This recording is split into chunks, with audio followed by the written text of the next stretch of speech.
राम राम। और रिक्वेस्ट मेरी ये है कि सारे भाई बैठ जाएं अपनी जगह पर।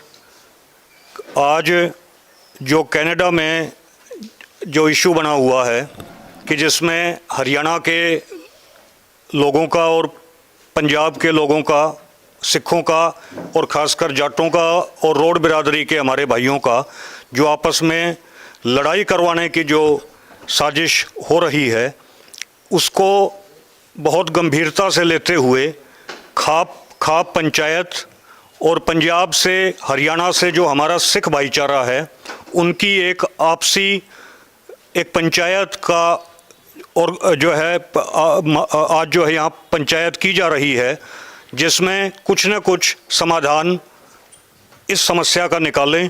क्योंकि पिछले साल भी ये झगड़ा हुआ था, ऑस्ट्रेलिया में हुआ था और कनाडा में हुआ था, लेकिन अब ये झगड़े जो है रोज़ हमारे बढ़ते जा रहे हैं। तो इसलिए इस समस्या का समाधान करने के लिए आज यहाँ पंचायत बुलाई गई है। और कोई भी पंचायत होती है, उस पंचायत की ये परंपरा होती है कि भाई उस पंचायत में सबसे पहले अध्यक्ष को जो है वो बनाया जाता है, अध्यक्ष पंचायत की सर्वसम्मति से, और उस अध्यक्ष की अध्यक्षता में फिर पंचायत चलती है। तो मेरा अपना पर्सनल निवेदन ये है कि माननीय देवराज नांदल जी, जो सबसे बुजुर्ग आदमी हैं इस पंचायत के, और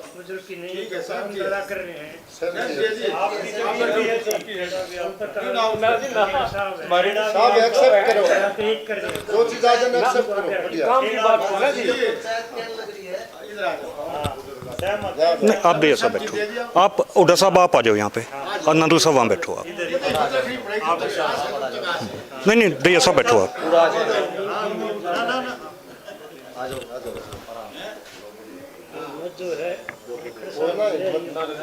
तुम फोन करो।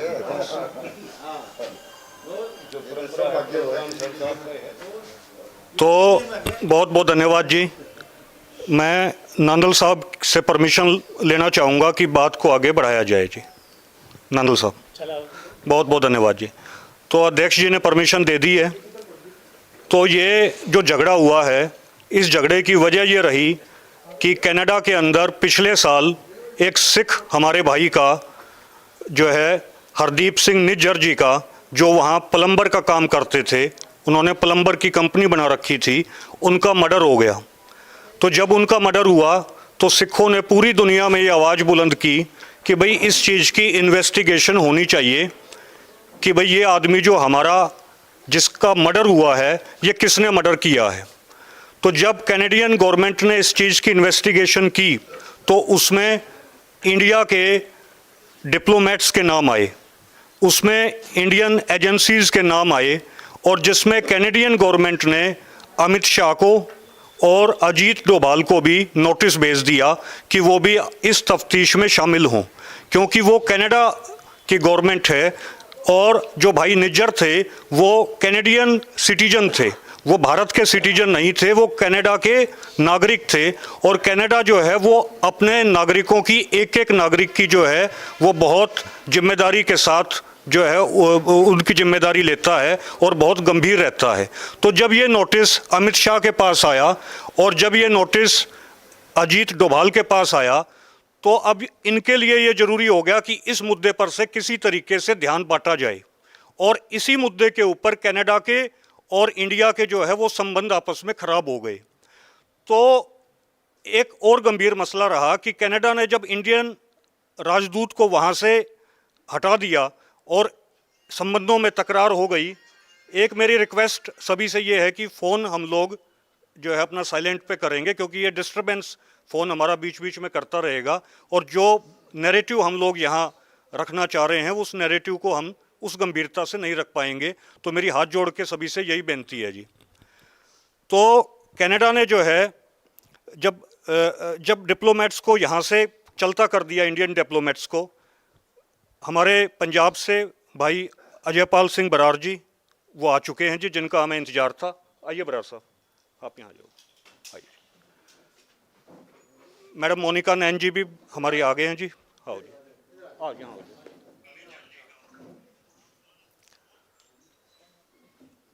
बैठ जाओ भाइयों। तो वहाँ जब कनाडा ने डिप्लोमेट्स को वहाँ से निकाल दिया तो वो डिप्लोमेट्स जो हैं वो वहाँ मंदिरों में रहने लग गए। मतलब आरएसएस ने इस तरीके से पॉलिसी बना रखी है कि जो कैनेडियन मंदिर हैं वो एक जासूसी एजेंसी के तौर पर यूज़ हो रहे हैं। तो यहाँ जो डिप्लोमेट्स थे या इंडियन एजेंसियों के जो जासूस थे या आरएसएस के आदमी थे, चलो वो तो मंदिरों में रहे, लेकिन जो इंडियन एजेंसीज के जो आदमी हैं वो वहाँ कनाडा में मंदिरों में रह रहे हैं और वो ये षड्यंत्र रच रहे हैं कि कैसे जो है जाटों को और सिखों को आपस में लड़वाया जाए। तो वहाँ सिख जो है अपने भाई निज्जर के न्याय की मांग को लेकर जो है वो उन मंदिरों के पास पहुँचे। और केवल मंदिर नहीं, एक जगह गुरुद्वारे में भी वो डिप्लोमेट्स रुके हुए थे, उस गुरुद्वारे के बाहर भी पहुँचे। लेकिन जो गुजराती थे, जो उस मंदिर के संचालक थे, उन्होंने हमारे हरियाणा के जाटों के बच्चों को आगे कर दिया और ये देशभक्ति का जो है झंडा उठाकर और सिखों के साथ वहाँ इन्होंने झगड़ा करना शुरू कर दिया। तो वहाँ ये बवाल जो है बढ़ता चला गया और इसकी वजह से जो है जो हरियाणा और पंजाब के संबंधों में भी जो है मीडिया के माध्यम से तल्खी लाने की कोशिश हुई। और जो किसान मूवमेंट में हमारी प्राप्ति हुई थी कि भाई किसान मूवमेंट में हमारा आपसी भाईचारा बना था पंजाब और हरियाणा का, और अगर ये भाईचारा कायम रहेगा तो कंपनियां जो हैं, कॉरपोरेट जो है, उनकी हिम्मत नहीं है कि वो हमारी ज़मीनों को छीन सके। अगर हम जाट, रोड और सिख आपस में लड़ पड़े तो फिर आपसी फूट जो होगी उसमें तो जो बंदर है वो फ़ायदा उठाएगा। तो इस वजह से जो ये आपस की लड़ाइयाँ हैं ये चाह रहे हैं करवाना कि कॉरपोरेट जो है हमारी ज़मीनों को छीन ले। तो वहाँ जो गुजराती थे उनके ऊपर कोई मुकदमा दर्ज नहीं हुआ, जो आग लगानी थे, जो हमारे बच्चों को आगे करनी थे। लेकिन हरियाणा के काफ़ी बच्चों के ऊपर मुकदमे हो चुके हैं और जो हमारे बच्चे जो पहुँचे हैं कनाडा में, किसी कोई अपने बाबू की पेंशन का इस्तेमाल करके पहुँचा है, कोई ज़मीन बेच के पहुँचे हैं या कोई अपनी ज़मीन में गहने धर के पहुँचे हैं, वो जो है लड़के किसी वजह से बेकाई में आ गए और वो अब वहाँ लुकते घूम रहे हैं और उनके ऊपर एफआईआर दर्ज हो चुकी है। तो कैनेडियन जो सरकार है, वहाँ की जो पुलिस है वो बहुत सख्त पुलिस है, वो पुलिस जो है भ्रष्ट पुलिस नहीं है। इंग्लैंड की एक पुलिस का मैं एग्जांपल दूंगा, वहाँ एक डकैती पड़ गई तो जिन लोगों ने डकैती मारी, कैनेडियन जो इंग्लैंड की पुलिस थी वो उनके पीछे लगे रहे और वो जब उनने अपना डकैती के रुपये आपस में बांट लिए और जब वो आप अपने घरों में चले गए और सो गए तो रात न दबोचे, मतलब एक भी सबूत नहीं छोड़ा जाएगा। तो कैनेडियन जो पुलिस है वो काम तो धीरे धीरे करती है लेकिन वो काम जो है पूरे अपने सबूत इकट्ठे करके करती है। और आज के दिन कैनेडियन पुलिस हमारे हरियाणा के जो बच्चे हैं उनके पीछे लग चुकी है। और मेरे पास फोटो आए, जो मंदिर प्रशासन के जो गुजराती थे वो अपने होटलों में जाके मौजूद आ रहे हैं और हमारे बच्चे लुकते घूम रहे हैं जिन्होंने बेकाई में आकर जो है उनके लिए काम किया। तो ये गंभीर मुद्दा है। गंभीर मुद्दा इसलिए भी है ये क्योंकि ये घटनाएं बढ़ती जा रही हैं। पहले ऑस्ट्रेलिया में हुई, पिछले साल ये कनाडा में हुई। जब भी हमने अपील करी थी कि भाइयों, हरियाणा के मेरे भाइयों, जिस टाइम हमारे घर कच्चे हुआ करते थे, जिस टाइम हम गरीबी में थे, उस टाइम हमारे पूर्वजों ने जाट स्कूल बनाए थे, उस टाइम पक्के स्कूल बनाए थे और उस टाइम पढ़ाई लिखाई की संस्थाएं बनाई थी।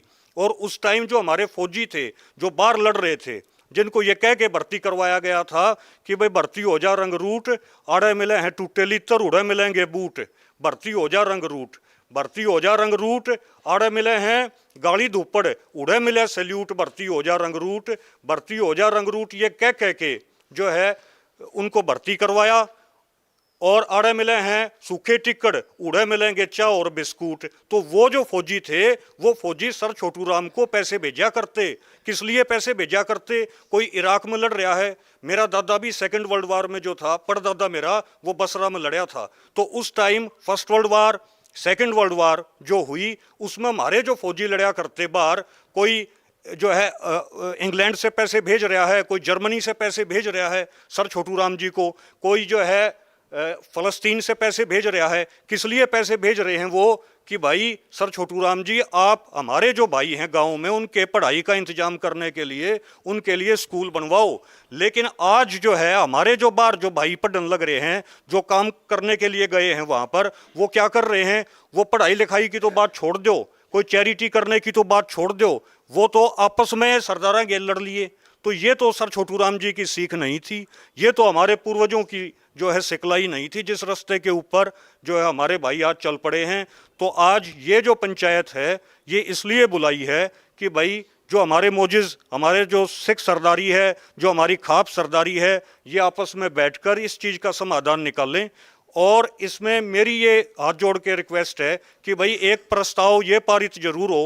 मैं अपनी तरफ से ये निवेदन करना चाहूँगा, बाकी तो जो सारे जो जिस चीज़ के ऊपर सहमत होंगे कि भाई एक जो है कमेटी बनाई जाए जिसमें सिख भी हों और खाप पंचायतें भी हों, और जो भी बाहर कोई भी एजिटेशन हो, कोई भी आंदोलन हो, जितने बार हमारे भाई पढ़ रहे हैं वो कोई भी ऐसा काम ना करें जिससे जो है इस कमेटी से बिना पूछे करें, माने बिना खापों की परमिशन के, बिना जो है इस कमेटी के परमिशन के कोई भी भाई बाहर ना तो कोई सोशल मीडिया के ऊपर गलत लिखेगा और ना ही हमारा कोई भाई जो है आंदोलन में शरीक होगा। अगर वो शरीक होता है, आंदोलन में शामिल होता है, तो इसकी जिम्मेदारी उसकी और उसके परिवार की होगी। उसमें फिर खाप पंचायतें और सिख जो है उसमें कोई उसकी मदद नहीं करेंगे।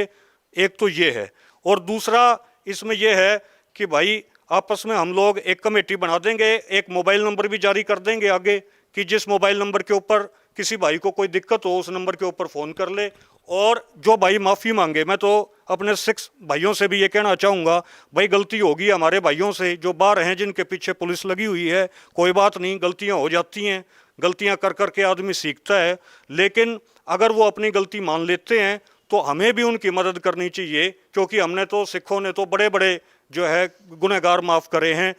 जो है बड़ा दिल होता है जी सरदारों का, तो बड़े बड़े हमने जो है सिखों ने जो है बड़े बड़े अपराधियों को माफ़ किया है। लेकिन वो जो भाई बार हैं, अगर वो भी, उनको भी ये तय दिल से ये हो गया कि भाई चलो हम यूज़ हो गए, हमारी गलती है, तो उनके लिए भी मैं जो है अपनी सिख सरदारी से, श्री अकाल तख्त साहिब से, आप सब से ये मैं निवेदन करेंगे सारी हम लोग कि भाई इन भाइयों की भी हम लोग मदद ही करें। बेशक जो है हरियाणा के जो हमारे भाई हैं जो फंस गए हैं उनकी हम मदद ही करें, क्योंकि हैं तो हमारे भाई। बस यही मुझे कहना है जी। और मैं जो है प्रधान जी की इजाज़त से, जो पंजाब से हमारे भाई आए हैं सरदार जो है अपने बरार साहब, उनको मैं माइक देना चाहूँगा कि वो भी इस मुद्दे के ऊपर जो है अपना पक्ष रख दें जी। प्रधान जी।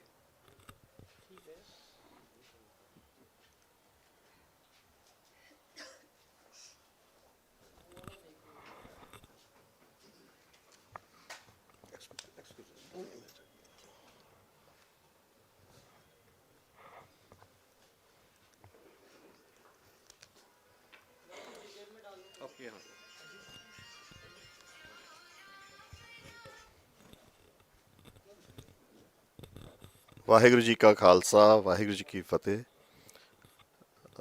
मैं कोशिश रखूँगा कि मैं हिंदी में ही या उसमें ही रखूँ अपनी, पर फिर भी क्योंकि बहुत वहाँ पे पंजाबी यूज़ होती है तो वो मिक्स हो गई है ना।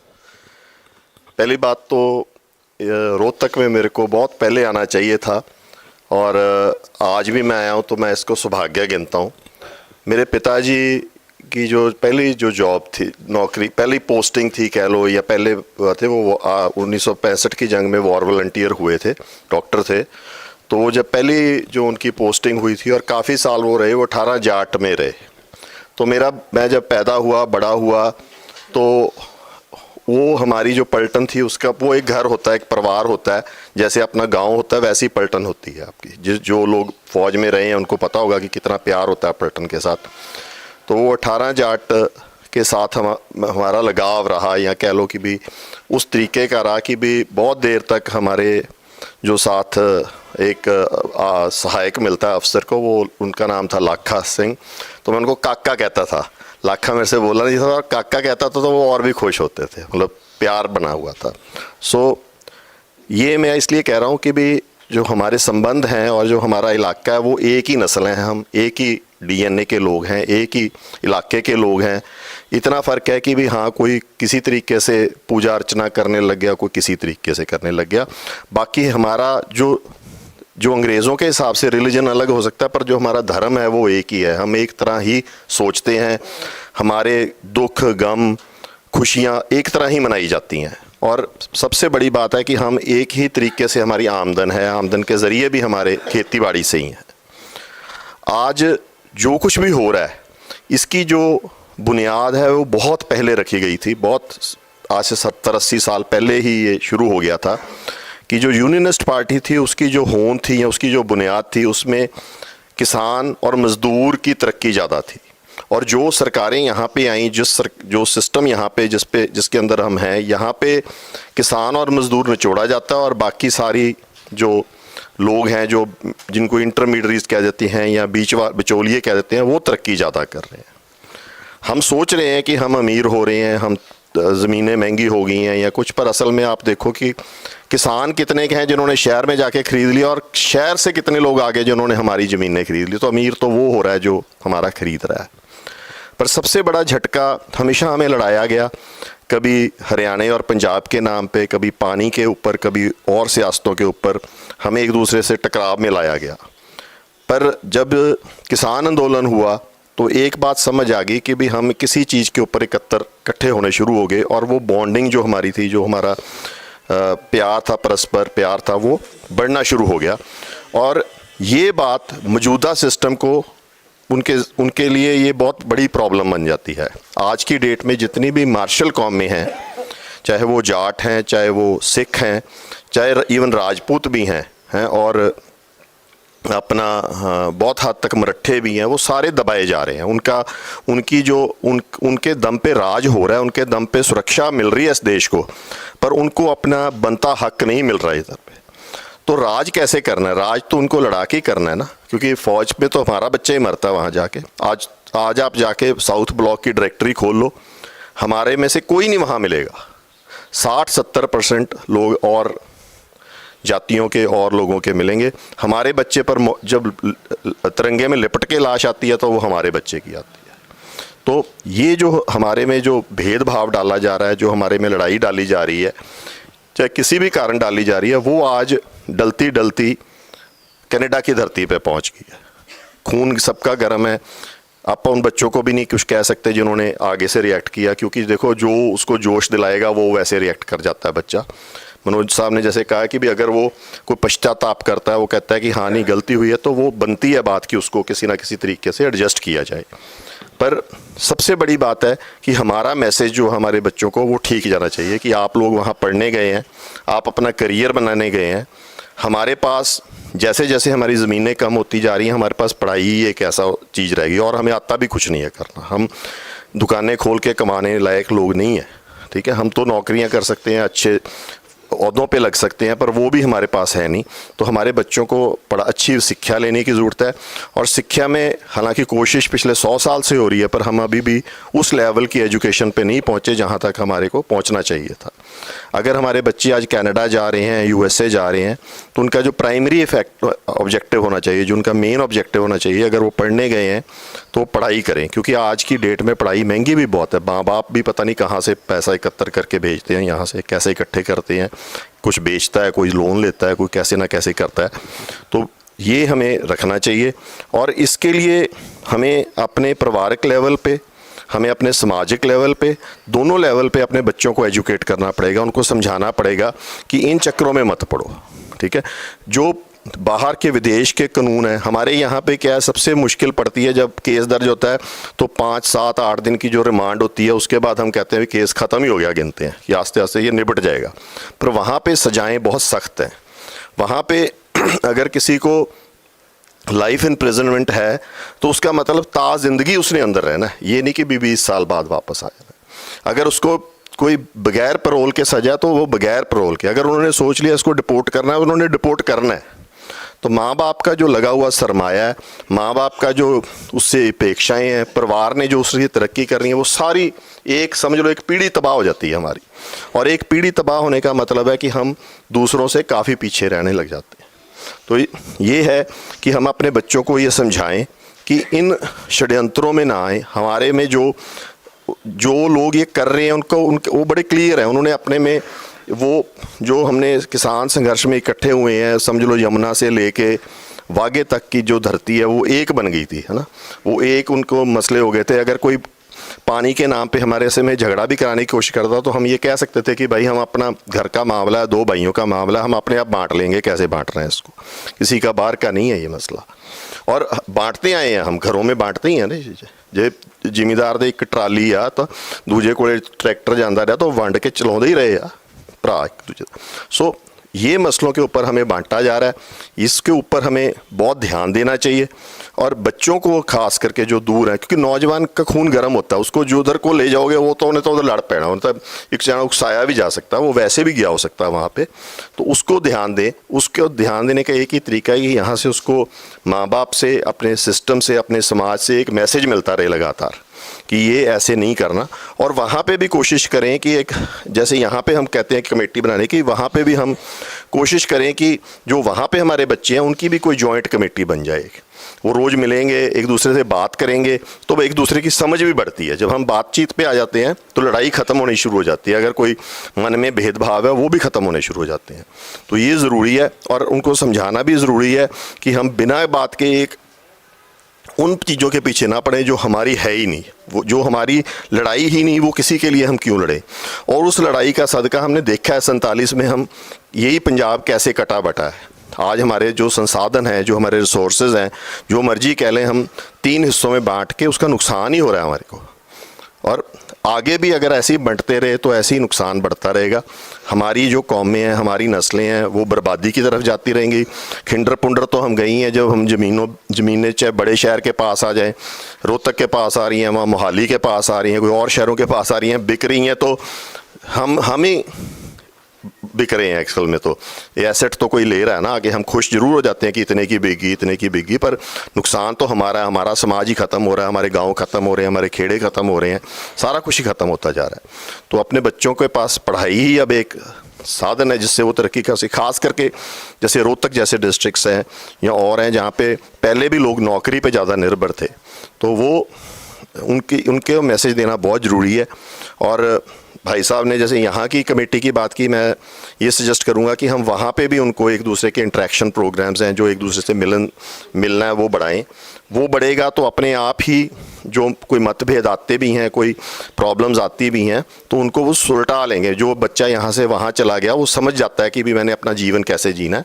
और हम भी उनको बताते रहें कि भी आप वहाँ घूमने फिरने या दंगा करने या लड़ाई करने नहीं गए हुए, आपने एक करियर बनाना है वहाँ पे। माँ बाप ने, परिवार ने, समाज से को अपेक्षाएं हैं आपसे। तो इतना ही मैं कहूँगा। बाकी जैसे आप लोग हमें चाहेंगे, जैसे हम कोऑपरेट कर सकते हैं एक दूसरे के साथ करेंगे। डॉक्टर साहब बहुत अच्छा, मनोज जी बहुत बढ़िया काम कर रहे हैं, 2 समाजों को इन्होंने बहुत नज़दीक लाए हैं, हमारी समझ बनती है एक दूसरे से।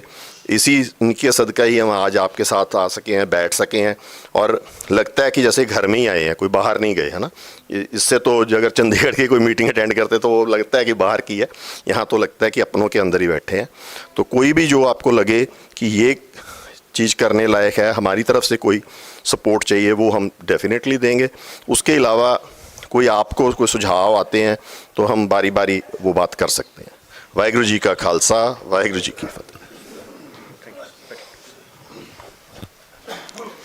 मैं रिक्वेस्ट करूंगा वीरेंद्र सिंह हुड्डा जी को कि आप किसान नेता हैं और बहुत लंबे समय से जो अवैध टोल लगे हुए हैं उनके खिलाफ भी आप जागरूक कर रहे हैं हरियाणवी समाज को।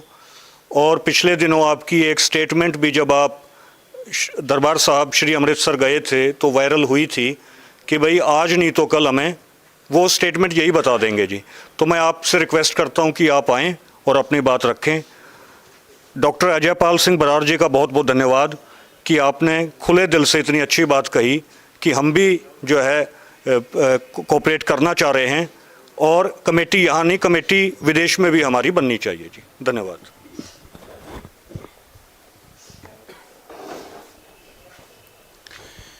आज की सरखा पंचायत में हरियाणा, पंजाब, उत्तर प्रदेश से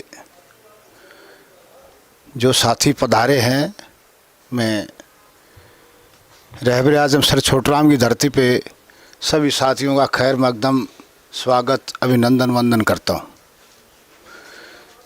साथियों, जो आज जो ये मुद्दा आया है, हमारे बच्चे विदेश में पढ़ने के लिए गए हुए, हरियाणा के, पंजाब के, उत्तर प्रदेश के, राजस्थान के, ये लड़ाई आज से नहीं है। ये लड़ाई जब देश आज़ाद हुआ तो इस इलाके के बंटवारा किया था। जिन लोगों ने कुर्बानी दी थी, हरियाणा, विशाल पंजाब के लोगों ने उस इलाके को बांटा गया था, ना कि देश का बंटवारा हुआ। पश्चिमी बंगाल के इलाके ने कुर्बानी दी थी देश को आज़ाद कराने के लिए, उस इलाके को भी बांटा गया था। ये जो ताकतें हैं, कॉरपोरेट की ताकतें, आरएसएस की ताकतें, ये इसी काम पे लगी हुई है कि मार्शल कौम ने, जो मार्शल कौम है, इनको कैसे बांटा जाए, इन पर राज कैसे किया जाए और इनकी ज़मीनों को कैसे छीना जाए, इस समाज के पाड़ तिवाड़े कैसे किए जाए, इस समाज में चीर फाड़ कैसे की जाए, ये उसी षड्यंत्र का हिस्सा है। कभी आप ये सोच रहे हो? और मेरी उन बच्चों से रिक्वेस्ट है, आप पढ़ने के लिए गए हैं, अपना करियर बनाने के लिए गए हैं, अपने माँ बाप का नाम रोशन करने के लिए, अपने इलाके का नाम रोशन करने के लिए गए।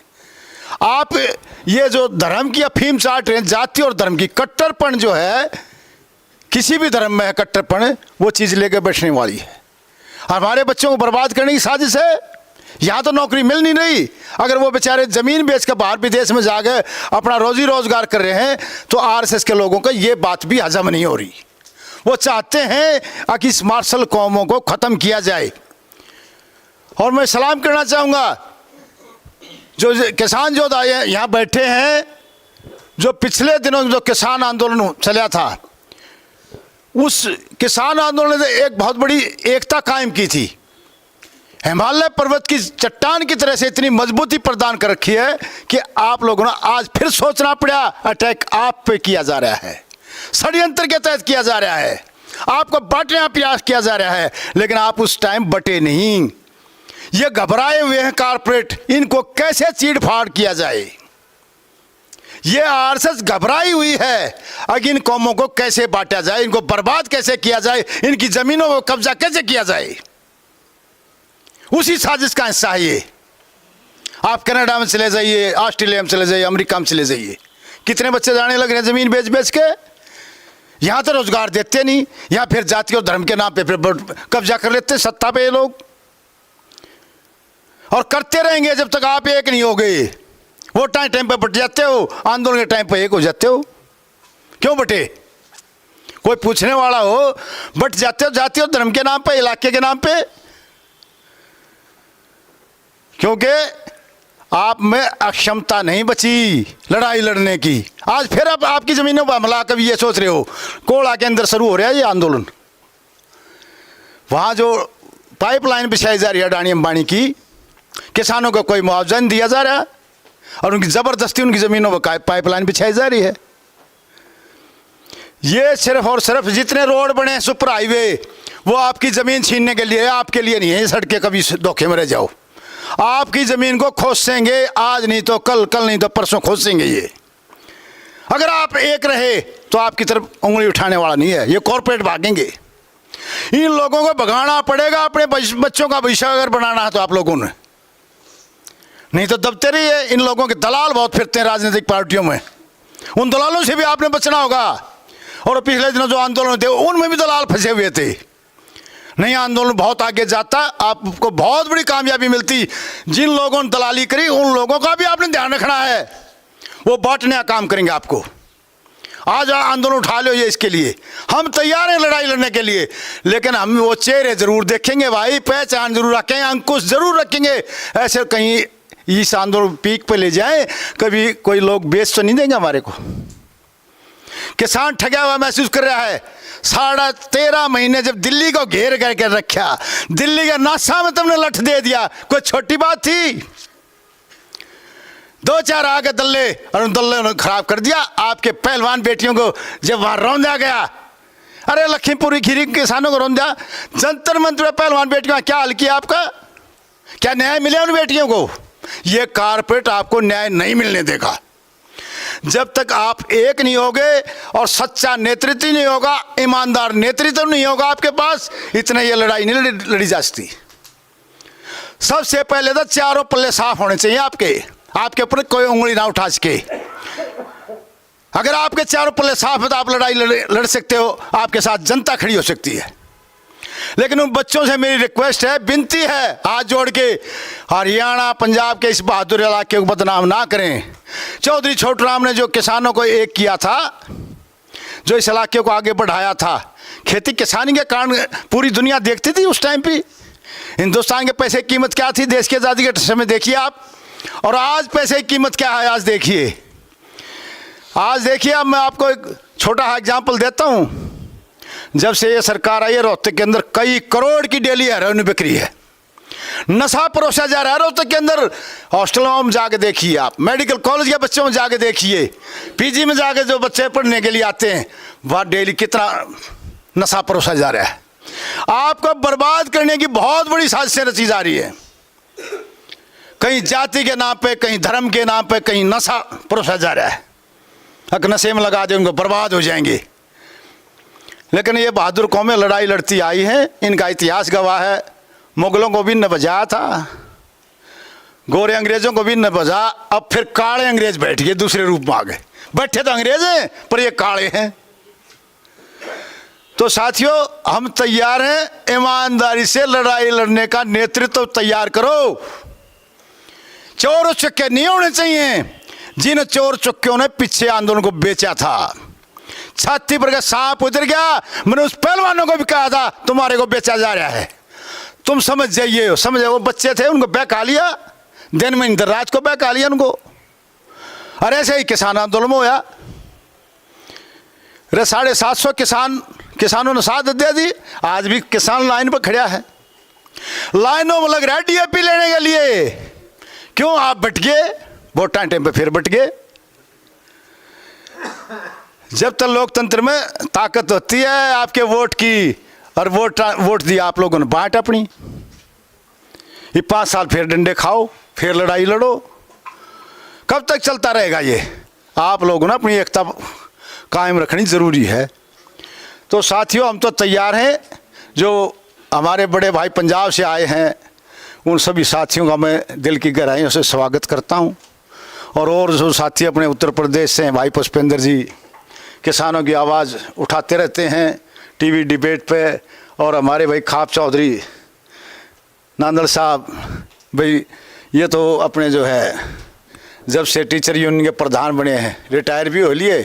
अरे मेरे ख्याल में 80 के करीब साल ही होंगे हैं। देवराज जी जो है संघर्ष करते आए हैं बेचारे है। तो भाई इन आदमियों में बढ़िया लोगों को छांटो, को आप लोगों के साथ छल कपट ना करे। और उन बच्चों से ज़रूर विनती है कि वो जाति और धर्म के नाम पर ना बटें। अगर आपसे गलती हो रही है, आप गलती मान लीजिए। हमारा और सरदारों का DNA एक है। ये अगर हम सरदार बन रहे होते तो यार 4 महीने में ना पकड़ो इस लड़ाई ने।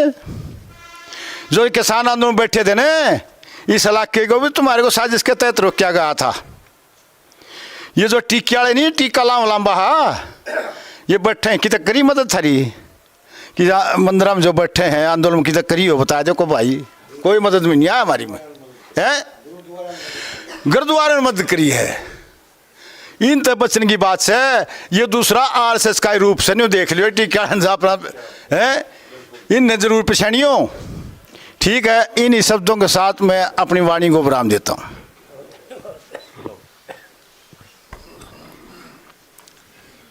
बहुत बहुत धन्यवाद जी। आपने बहुत सार गर्भित बातें कही। और हमारे ताऊ जी, हमारे दादाजी जय सिंह अहलावत जी, जो बहुत बड़ी खाप है अहलावत खाप, आप उसके प्रधान हैं। और हर आंदोलन में आपने हमेशा ही आशीर्वाद दिया है जी। जाट आरक्षण में भी, किसान आंदोलन में भी आपकी भूमिका हमेशा ही समझाने की और एक गाइड की रही। तो आप आए हैं, आपका बहुत बहुत धन्यवाद। और अब मैं भाई अत्तर सिंह काद्यान जी, जो काद्यान गोद से और काद्यान खाप से बिलोंग करते हैं और बेरी में व्यापार मंडल के अध्यक्ष हैं, आपसे मैं रिक्वेस्ट करता हूं कि आप ये जो मुद्दा बना हुआ है आज कनाडा में, इस पर अपनी विचार व्यक्त करेंगे जी। धन्यवाद।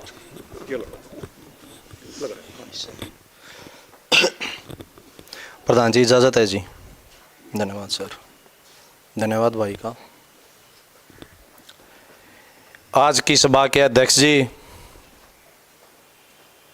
विभिन्न खापों से आई मेरी सरदारी, मेरे बड़े भाई जो पंजाब से आए और मातृशक्ति, सब ने मेरी हाथ जोड़ के राम राम।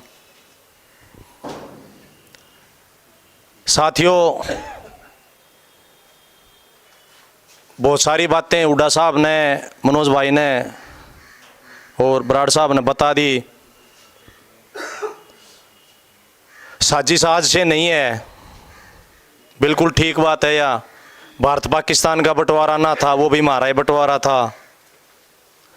हरियाणा पंजाब का बंटवारा ना था, वो भी हमारा ही बंटवारा था। इनका यो है भय था, अगर ये शक्ति इकट्ठी रहेगी दादा छोटराम की, तो ये दिल्ली पे इनने का कब्जा रहेगा, 18 नंबर कभी नहीं आना। बहुत गहरी साजिश की गई और सिर्फ की नहीं गई, अभी भी की जा रही हैं लगातार। पिछले दिनों 23 में नू प्रकरण था, वहां जो मेरे भाई हैं वो भी तो हमारे भाई हैं। उसमें भी डॉक्टर साहब हमारे पग पग के मार्गदर्शक डॉक्टर ओम प्रकाश धनखड़ जी, धनखड़ खाप के अध्यक्ष और सर्व खाप कोऑर्डिनेटर,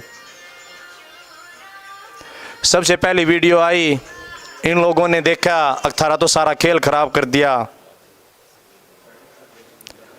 ये तो कोशिश की गई कि न कितन कितन निपटा दो, लेकिन आप सभी का सहयोग, आशीर्वाद, प्यार, आज फिर आपके बीच में खड़े हैं।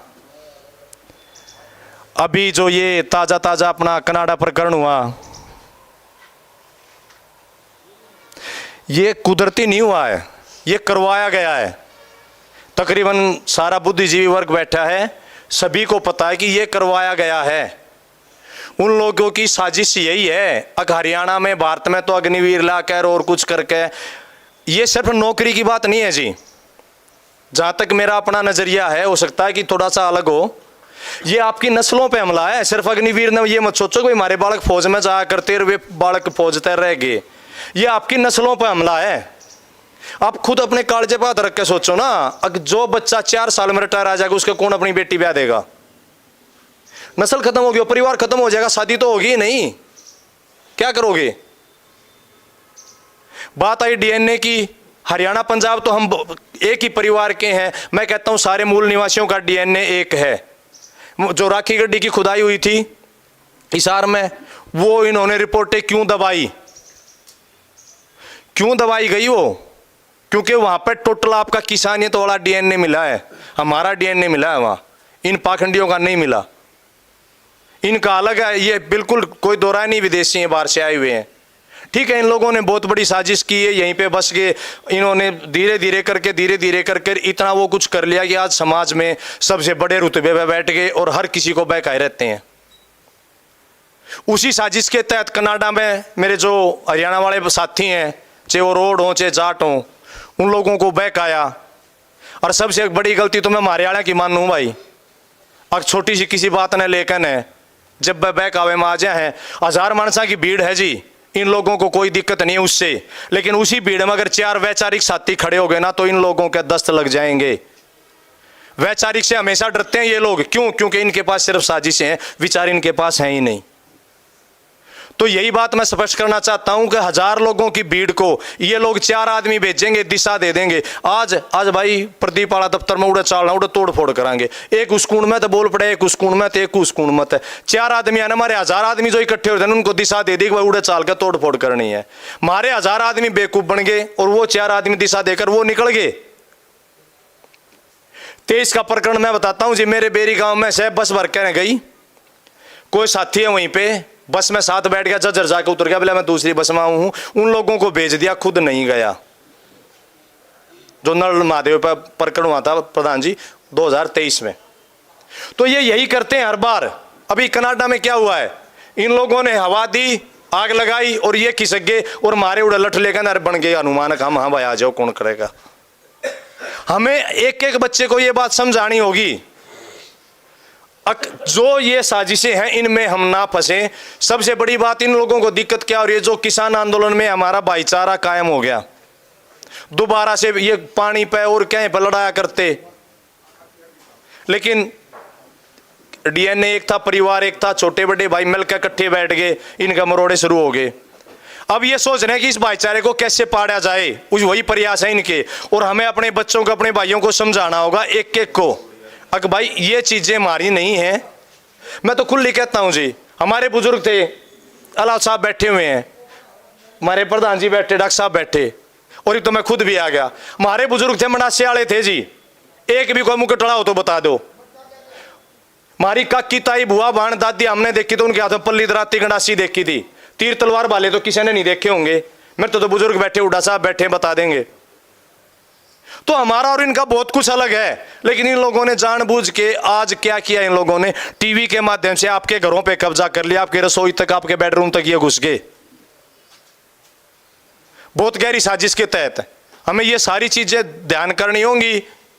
और अब तो उन भाइयों के लिए एक ही संदेश है, चाहे मेरे कोई सी बिरादरी के भाई हों, कोई से धर्म के भाई हों, अगर भाई आपके परिवार ने काफी मेहनत करके, काफी दिक्कतों में आपको वहां भेजा है पढ़ने के लिए, रोजगार के लिए, आप भाईचारा खराब ना करें, अपने रोजगार पर, अपनी पढ़ाई पर ध्यान दें। कनाडा की सरकार से भी हमारा यही निवेदन है, अगर भाई इन बच्चों से जो गलती होगी किसी के बहकावे में, वो भी एक बार विचार करें, उनको एक मौका देकर देखें। इन्हीं बातों के साथ धन्यवाद, आपने टाइम दिया। जय हिंद। बहुत बहुत धन्यवाद काद्यान साहब। कलकल खाप से हमने काफ़ी रील भी आपकी देखी हैं। चौधरी राजपाल सिंह कलकल जी, वो भी आ चुके हैं जी, आपका बहुत बहुत धन्यवाद। पावड़िया खाप राम किशन सिंह पावड़िया साहब, आप भी आ चुके हैं जी, आपका बहुत बहुत धन्यवाद जी। राजपाल काद्यान साहब जो काद्यान खाप से हैं, प्रधान हैं हमारे काद्यान खाप के, और सबसे पहले आके आपने हमें आशीर्वाद दिया, तो आपका बहुत बहुत धन्यवाद। मैं निवेदन करूंगा भाई पुष्पेंद्र जी से, जो उत्तर प्रदेश से आए हैं और किसान लीडर हैं, और आपके आर्टिकल्स जो हैं वो इंडियन एक्सप्रेस में और टाइम्स ऑफ इंडिया में छपते रहते हैं, कि वो आएँ और अपनी बात रखें। हम लोग आराम से बैठे रहेंगे और निचोड़ निकाल के जाएंगे, क्योंकि इस तरीके की जो कॉन्फ्रेंसेस हैं वो रोज़ रोज़ नहीं होती। तो बहुत बहुत धन्यवाद जी आपका। पुष्पेंद्र जी। धन्यवाद। मैं बल्कि वहाँ खड़ा हो जाऊँ तो ज़्यादा ठीक रहेगा, क्योंकि इनका क्योंकि आपका भी व्यू रुकता है।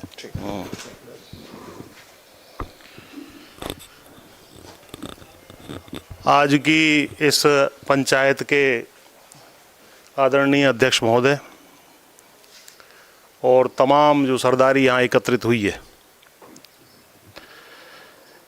एक नारा जो छुप के गली मोहल्लों में देख के कि कहीं कोई आसपास मुसलमान तो नहीं है, बच के दिया जाता था, बटोगे तो कटोगे।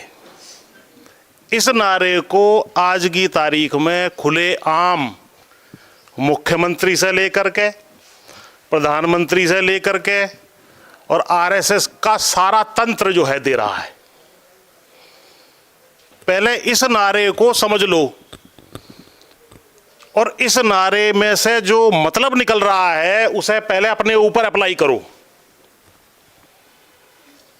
सबसे ज्यादा अटैक हिंदुस्तान में जो हो रहा है मुसलमानों के ऊपर हो रहा है। पहले मुसलमानों को अलग थलग किया गया, यानी उन्हें बांट के समाज से काटने का प्रपंच रचा गया, षड्यंत्र रचा गया। दूसरे नंबर पे सिख भाइयों पे अटैक हुआ, उनको भी समाज से, मुसलमानों को तो पाकिस्तानी कह करके और पंजाब के हमारे सिख भाइयों को खालिस्तानी कह करके अटैक चालू हुआ। और अब नंबर आ गया है जो किसान बिरादरियों के अग्रज हैं, और किसान बिरादरियों में जो मजबूती से लड़ाई खेती किसानी की लड़ सकते हैं, और साफ तौर पे कहूं तो जाटों का, और उनके साथ साथ जो भी बिरादरियां रहती हैं, क्योंकि अगर जाट के हित आपने समाप्त कर दिए या उनके ऊपर कुठाराघात कर दिया तो आप समझ लीजिए बाकी जो उनके साथ साथ बिरादरियां चलती है वो भी खत्म। इसके अलावा चौथा एक और वर्ग है, दलित वर्ग। दलित वर्ग का जो सुप्रीम कोर्ट से आदेश आया कि इनका उपवर्गीकरण कर दिया जाए, ये भी बहुत बड़ा अटैक है। ये भी जो है उन्हें बांट के काटने की साजिश है। हरियाणा में घोषित कर दिया, जिस दिन चुनाव घोषित हुआ था उस दिन जो है इन्होंने कहा भाई हम तो जो है दो ग्रुप इसमें डीएससी का, दलित जो है डिप्राइव्ड शेड्यूल कास्ट का, और जो मजबूत जातियां हैं उनका अलग अलग बनाते हैं। वो दोनों आपस में लड़ गए तो उनकी ताकत को आधा आधा करके एक दूसरे से लड़ाने में वो ताकत शून्य हो जाती है। 100 आदमी एक तरफ को रस्सी खींच रहे हो, 50 को उधर भेज दो, 50 को इधर भेज दो, तो ताकत शून्य, रस्सी कहीं नहीं जाएगी, वहीं रहेगी। उनको न्यूट्रलाइज करने का काम किया। तो अब हम बटोगे तो कटोगे के नारे को उल्टा कर दें, ना तो बटो ना कटो, इस पर आना पड़ेगा। पहले अपना जो है ये समझ लो, जो डीएनए की बात आई और जो एकता की बात आई, मेरा काम थोड़ा सा आप लोगों ने आसान कर दिया। बिल्कुल ठीक कहा आपने। पहले तो अपने आप को डीएनए के आधार पर आइडेंटिफाई करो कि आप कहां से कहां तक हो, कौन कौन आप हो। उसमें मुख्य रूप से किसान बिरादरियां, और किसान बिरादरियों में सबसे आगे जाट। डीएनए ऐसी चीज है, बाकी चीजें आपने, कपड़े, क्या प्रोफेशन आपका है, क्या आप करते हैं, कौन से देश में रहते हैं, कौन सा आपका धर्म है, ये आपने बाद में अपनाए। पहले आपका डीएनए है। डीएनए ना तो बदल सकता है और ना ही उसे कोई छीन सकता है। तो आप ये समझ लें कि आप जो जाट बिरादरी है वो कहां से कहां तक यहां जो है बसी हुई है, कौन कौन इलाके उसके हैं। यानी कि मैंने 3R की थ्योरी दी है और एक जो है लेख लिखा है, उसको मैं जो है प्रचारित भी करूंगा, इसमें बताऊंगा भी उसके बारे में।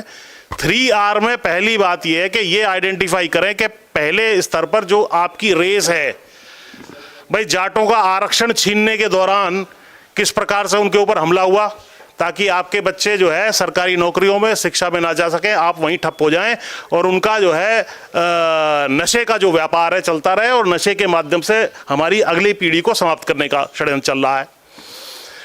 प्रधानमंत्री ने खुद बुलाया जाटों को, कहा कि भैया आरक्षण मैं दूंगा। क्या आरक्षण मिला? आरक्षण आंदोलन में ये भाई बैठे हैं हमारे मनोज भाई, 4 साल जेल रहे। हमारे 2 दर्जन से ज्यादा युवाओं को डायरेक्ट गोली मार के जो है खत्म कर दिया गया, ताकि हमारे लड़ने का जो जज्बा है, जो क्षमता है, वो मनोबल है, उसको तोड़ दिया जाए।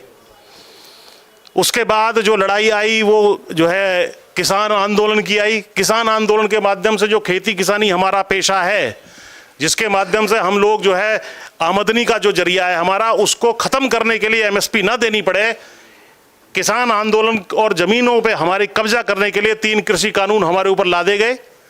उन कानूनों के खिलाफ लड़ाई लड़ी गई और तीनों धर्मों के, हिंदू मुस्लिम सिख, सारे के सारे एकजुट होकर के जब हम लड़े, तो जो इतने बड़े तानाशाह जिसके पास सारी ताकत है, चाहे 13 ही महीने क्यों ना लगे हों, उसको झुकना पड़ा और उसने वापस किए। लेकिन एमएसपी आज तक नहीं दी।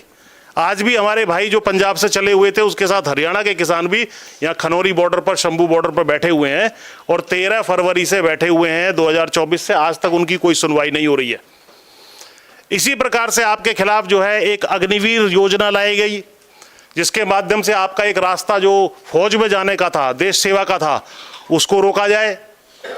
आपकी पहलवान बेटियां मुख्य रूप से जाटों की थी, वो, इस कहने में मुझे कोई वो नहीं है। एक व्यक्ति सिस्टमेटिक तरीके से यौन शोषण कर रहा है और उसको सारा संघ परिवार जो है, भाजपा सरकारें, तमाम जो ये लोग हैं संघ के ताकतें, उसको सपोर्ट कर रही हैं और न्याय उनके साथ नहीं होने दे रही, और आज तक भी उनके साथ न्याय नहीं हुआ। वो मेडल भी जीत जाती, ये भी मैं आपको बता रहा हूं, लेकिन उसके खिलाफ वहां भी षड्यंत्र करने से ये बाज नहीं आए और उसके को मेडल उसका छीनने से बहुत खुश होते रहे।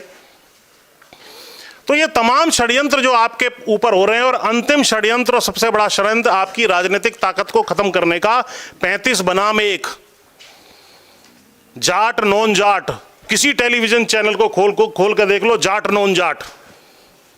ऐसा लग रहा है कि इन्होंने ये युद्ध की घोषणा कर दी है और ये कह दिया है कि भैया जाटो तुम हिंदू धर्म का हिस्सा हो नहीं। और हमने ये कह दिया है बहुत बहुत धन्यवाद, हम मान गए आपकी बात को कि हम हिंदू धर्म का हिस्सा नहीं है। हम जो हिंदू जाट तथाकथित ये कहते हैं हम जाट हैं, हम सिख जाट भी हैं, हम मुसलमान में भी हैं, हम हिंदू में भी हैं, पहले हम जाट हैं। और अगर आप ये कहते हो कि 35 बनाम एम आप खुद ही तोड़ रहे हो, खुद ही काट रहे हो और खुद ही बांट रहे हो, तो हम कहते हैं कि भैया ठीक है, हमने हिंदू धर्म का हम हिस्सा नहीं है, जो हिंदुओं में जाट है कम से कम।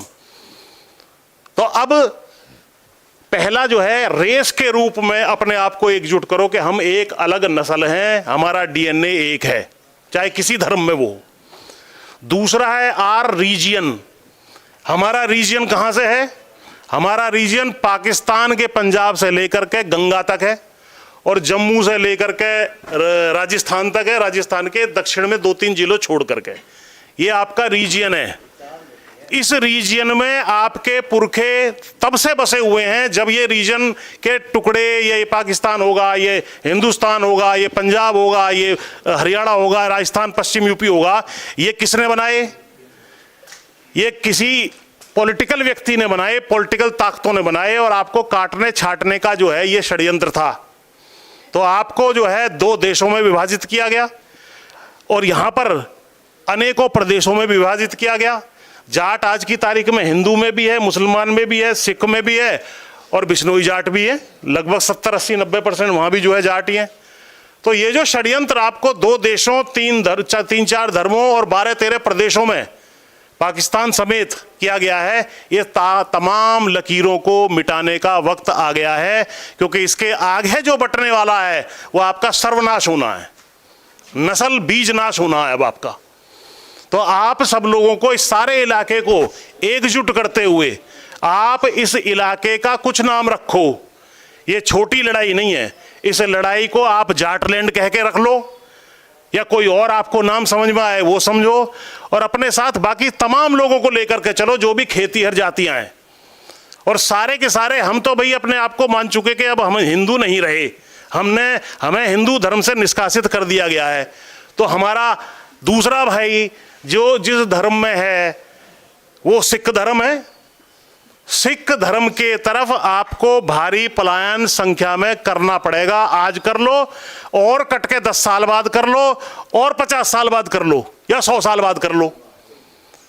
और अगर पहले भी मेरे पास एक मोबाइल में चिट्ठी है, एक बार नेहरू जी ने चौधरी चरण सिंह उनसे मिलने गए। चौधरी चरण सिंह 58 की बात है, 1958 की। तो नेहरू जी ने किसी बात पे ऐसे ही चढ़ाते थे लोग, तो भैया कह दिया था भाई चौधरी साहब आप ज्यादा जाटपना मत दिखाया करो।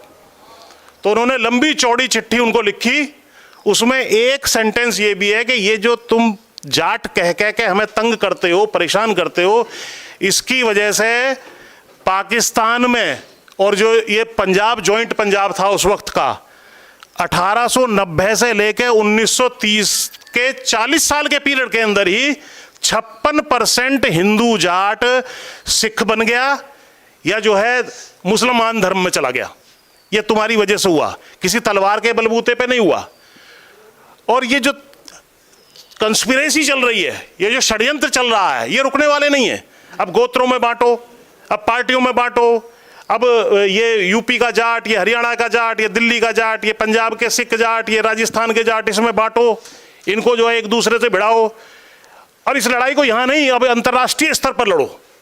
कनाडा में भी भिड़ा दो, कनाडा में भी हमारे कुछ लोगों को बहकार करके, युवाओं को बहकार करके इस लड़ाई में लगा दो, जबकि वो जमीन बेच करके, गहने गिरवी रख के, उधार लेके, ब्याज पे पैसे उठा करके वहां गए हैं।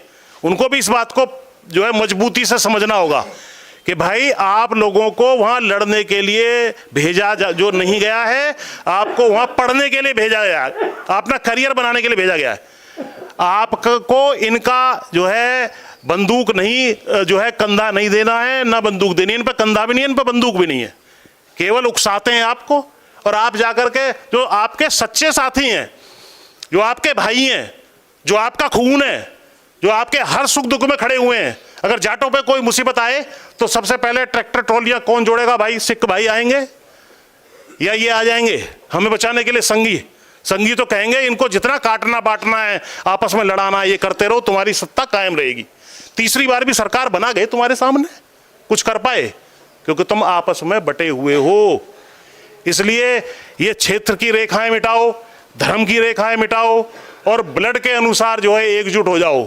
खेती किसानी आपका पेशा है, जवान जो है आपके सैनिक में जो भर्ती होते थे वो भी आपका रास्ता खत्म हो गया है। यानी कि राजनीतिक रूप से, आर्थिक रूप से, सामाजिक रूप से, व्यवसायिक रूप से, खेलों में जो आपका मान सम्मान था, या तमाम कहीं पर भी सरकारी कर्मचारी आप बन जाओ, तमाम रास्तों को रोका जा रहा है। इसको ध्वस्त करने का एक ही तरीका है और मैं तो उसे कहता हूं, मैंने उस लेख में भी लिखा है, जाटलैंड द फाइनल सॉल्यूशन। अंतिम विकल्प और अंतिम समाधान जाटलैंड का है। जाटलैंड के युद्ध को शुरू कर दो और धीरे धीरे सारे सिख धर्म की तरफ जो है पलायन कर दो। सिखों से और जो निशान साहिब है उसके सामने संघ का भूत भी नाचता है, भूत भागता है। और मैं बता दूं, परसों मुझे इसी विषय पे बोलने के लिए वहां इंडिया इस्लामिक सेंटर में बुलाया गया था 7 तारीख को। तो पहले मैं वैसे ज़्यादा मंदिर में कहीं कभी जाता आता नहीं हूँ, लेकिन मैं बंगला साहिब गुरुद्वारे गया, वहाँ से मैंने जो है निशान साहिब खरीदा वहाँ एक, और उसको लेकर के मैंने वहाँ दिखा दिया। मैं कहा भाई अब हम लोग, क्योंकि हिंदू धर्म के जाटों को आपने निष्कासित कर दिया है, 35-1 की आपने बात कर दी है, जाट नॉन जाट कर दिया है, तो इसका मतलब आप हमें अपना साथी नहीं मान रहे। हम भी कह रहे हैं बहुत बहुत धन्यवाद, राम राम, तुम से राम राम कर रहे हैं अब हम, और अब हम अपने असली खून, अपने असली धर्म की तरफ पलायन करेंगे। तो वो मैंने वहाँ दिखा दिया।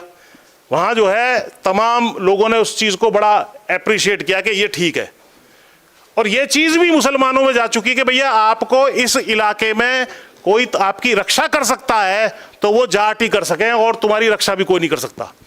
और हिंदुत्व का जो प्रोजेक्ट इनका पूरे देश में चल रहा है, यहाँ पर जाट गैर जाट, जाटलैंड के अंदर यूपी बिहार में यादव गैर यादव, महाराष्ट्र में जो है मराठे गैर मराठे, गुजरात में पटेल गैर पटेल, इस सारे का एक ही तरीके से लड़ाई कर सकते हो। इस युद्ध को जीतना है, संघी ताकतों को हराना है, तो हमें निश्चित रूप से जो है एकजुट होकर के रेस के अकॉर्डिंगली, रीजन के अकॉर्डिंगली और रिलीजन के अकॉर्डिंगली, तीनों पैमानों पर एक होना पड़ेगा। उसके अलावा कोई रास्ता अब आपके पास नहीं बचा है। अपनी नस्ल को बचाना है तो एकता करनी पड़ेगी। बहुत बहुत धन्यवाद। बहुत बहुत धन्यवाद भाई पुष्पेंद्र जी का। और अब मैं आमंत्रित करता हूं हमारे जो रोड बिरादरी के भाई हैं, क्योंकि हमारे जो रोड बिरादरी भी किसान बिरादरी है, और ऑस्ट्रेलिया में जो झगड़ा हुआ था उसमें रोड बिरादरी के मेरे भाइयों का भी नाम आया था, तो उनको भी समझाने की ज़रूरत है। तो मैं भाई विक्रम सिंह महिला जी, अब महिला गोत जो है वो जाटों में भी है, रोडों में भी है, तो मैं आपको आमंत्रित करता हूं कि आप अपनी बात रखें। और मैं सभी से मेरी यही रिक्वेस्ट है कि और थोड़ा सा हम लोग और सारगर्भित होकर और ब्रीफ में अपनी बात रखने की कोशिश करेंगे जी। बहुत बहुत धन्यवाद। अध्यक्ष जी जय। तो सभी खाप के भाइयों को, जाट बिरादरी की खापों के जो भी अपने भाई हैं और सिख समाज से जो भी आए हुए हैं लोग, सबसे पहले रोड बिरादरी की तरफ से मैं प्रणाम करता हूँ। दूसरे नंबर पे जो भी हमारे लड़के गए हुए हैं बाहर, हमारी मेरे ख्याल में बिरादरी के 80% युवा बाहर चले गए हैं, और उसका मेन कारण यही है कि यहाँ पे रोज़गार बिल्कुल ही ख़त्म कर दिया। और वहाँ पे क्या हुआ है, एक प्रकार से यूज कर रहे हैं हमारे यूथ को कि ताकि इनको धर्म में फंसा के रखे, और एक मतलब कि सिखिज्म के एंटी लगा लो, एक प्रकार से डिवाइड करके और यूज करते रहे। तो पहली बात तो माइक पे बोलने का ज़्यादा एक्सपीरियंस नहीं है। मैंने थोड़ा बहुत जो पढ़ा है बिरादरी के बारे में, धर्म के बारे में, मैं वो आपको लोगों को कहना चाहता हूँ। जो पुराने टाइम में, अशोक सम्राट के टाइम में हमारा देश एक बहुत ही समृद्ध शक्तिशाली देश था। और जो उनके टाइम में जो नालंदा, तक्षशिला, विक्रमशिला काफ़ी विश्वविद्यालय हुए, कई कॉलेज जैसे आज की डेट में जिनको विहार बोलते थे स्पेशली, तो सबको शिक्षा दी जाती थी। विदेशों से पढ़ने के लिए आते थे यहाँ पे। तो यहाँ से शिक्षा लेके जो मैंने थोड़ा बहुत पढ़ा है, जो ये ब्रह्मा विष्णु महेश ये कॉन्सेप्ट है, ये एक प्रकार से साइंस का कॉन्सेप्ट है। जब बंदा मेडिटेशन करता था, ध्यान लगाता था, तो वहाँ से ये साइंस के कॉन्सेप्ट था। जैसे कार किसी ने बनाई या कोई भी प्रोडक्ट कोई बना रहा है, वो ब्रह्म हो गया। जो कार को चला रहा है, ड्राइव कर रहा है, वो विष्णु हो गया। एक दिन उसको ख़त्म होना है, वो शिव हो गया। तो इन्होंने क्या काम किया, उस साइंस का एक प्रकार से मंदिरों में बांट दिया, अलग अलग चीज़ों की पूजा करवाने लग गए उस हिसाब किताब से। और धीरे धीरे सारे एरिया को एक प्रकार से मूर्ति पूजा में और इन चीज़ों में डाल दिया कि ये लोग मानसिक रूप से इतने ख़त्म हो जाए। सभी दिन भगवान बना दिए, सोमवार भी भगवान बना दिए, मंगलवार, बुधवार, वीरवार। उसके बाद जो हमारी तिथि थी, पूर्णवासी भी भगवान है, त्रयोदशी, एकादशी, द्वादशी सब भगवान बना दी। उसके बाद क्या हुआ, इन लोगों को पेड़ को, जो पेड़ थे, पिप्पल हो गया, जांडी के पेड़ हो गया, कुछ भी, वो भी भगवान बना दिए। फिर हमारी नदियाँ थी भाई, वो भी भगवान है। फिर पहाड़, वो भी भगवान है। और आदमी इतना डर गया इस भगवान से कि उसकी सोचने समझने की शक्ति अक्षीण होती गई। और आराम आराम से हमारे विश्वविद्यालय को फूंक दिया गया। उस टाइम ताड़ के पत्तों पे लिखते थे या पत्थरों पे जो खुदाई में मिलते हैं पाली लैंग्वेज में, अफ़गानिस्तान तक, तमिलनाडु से लेके। तो वो हमारा सब कुछ तहस नहस करके और एक प्रकार से बिल्कुल निर्जीव बना दिया इंसान के माइंड को।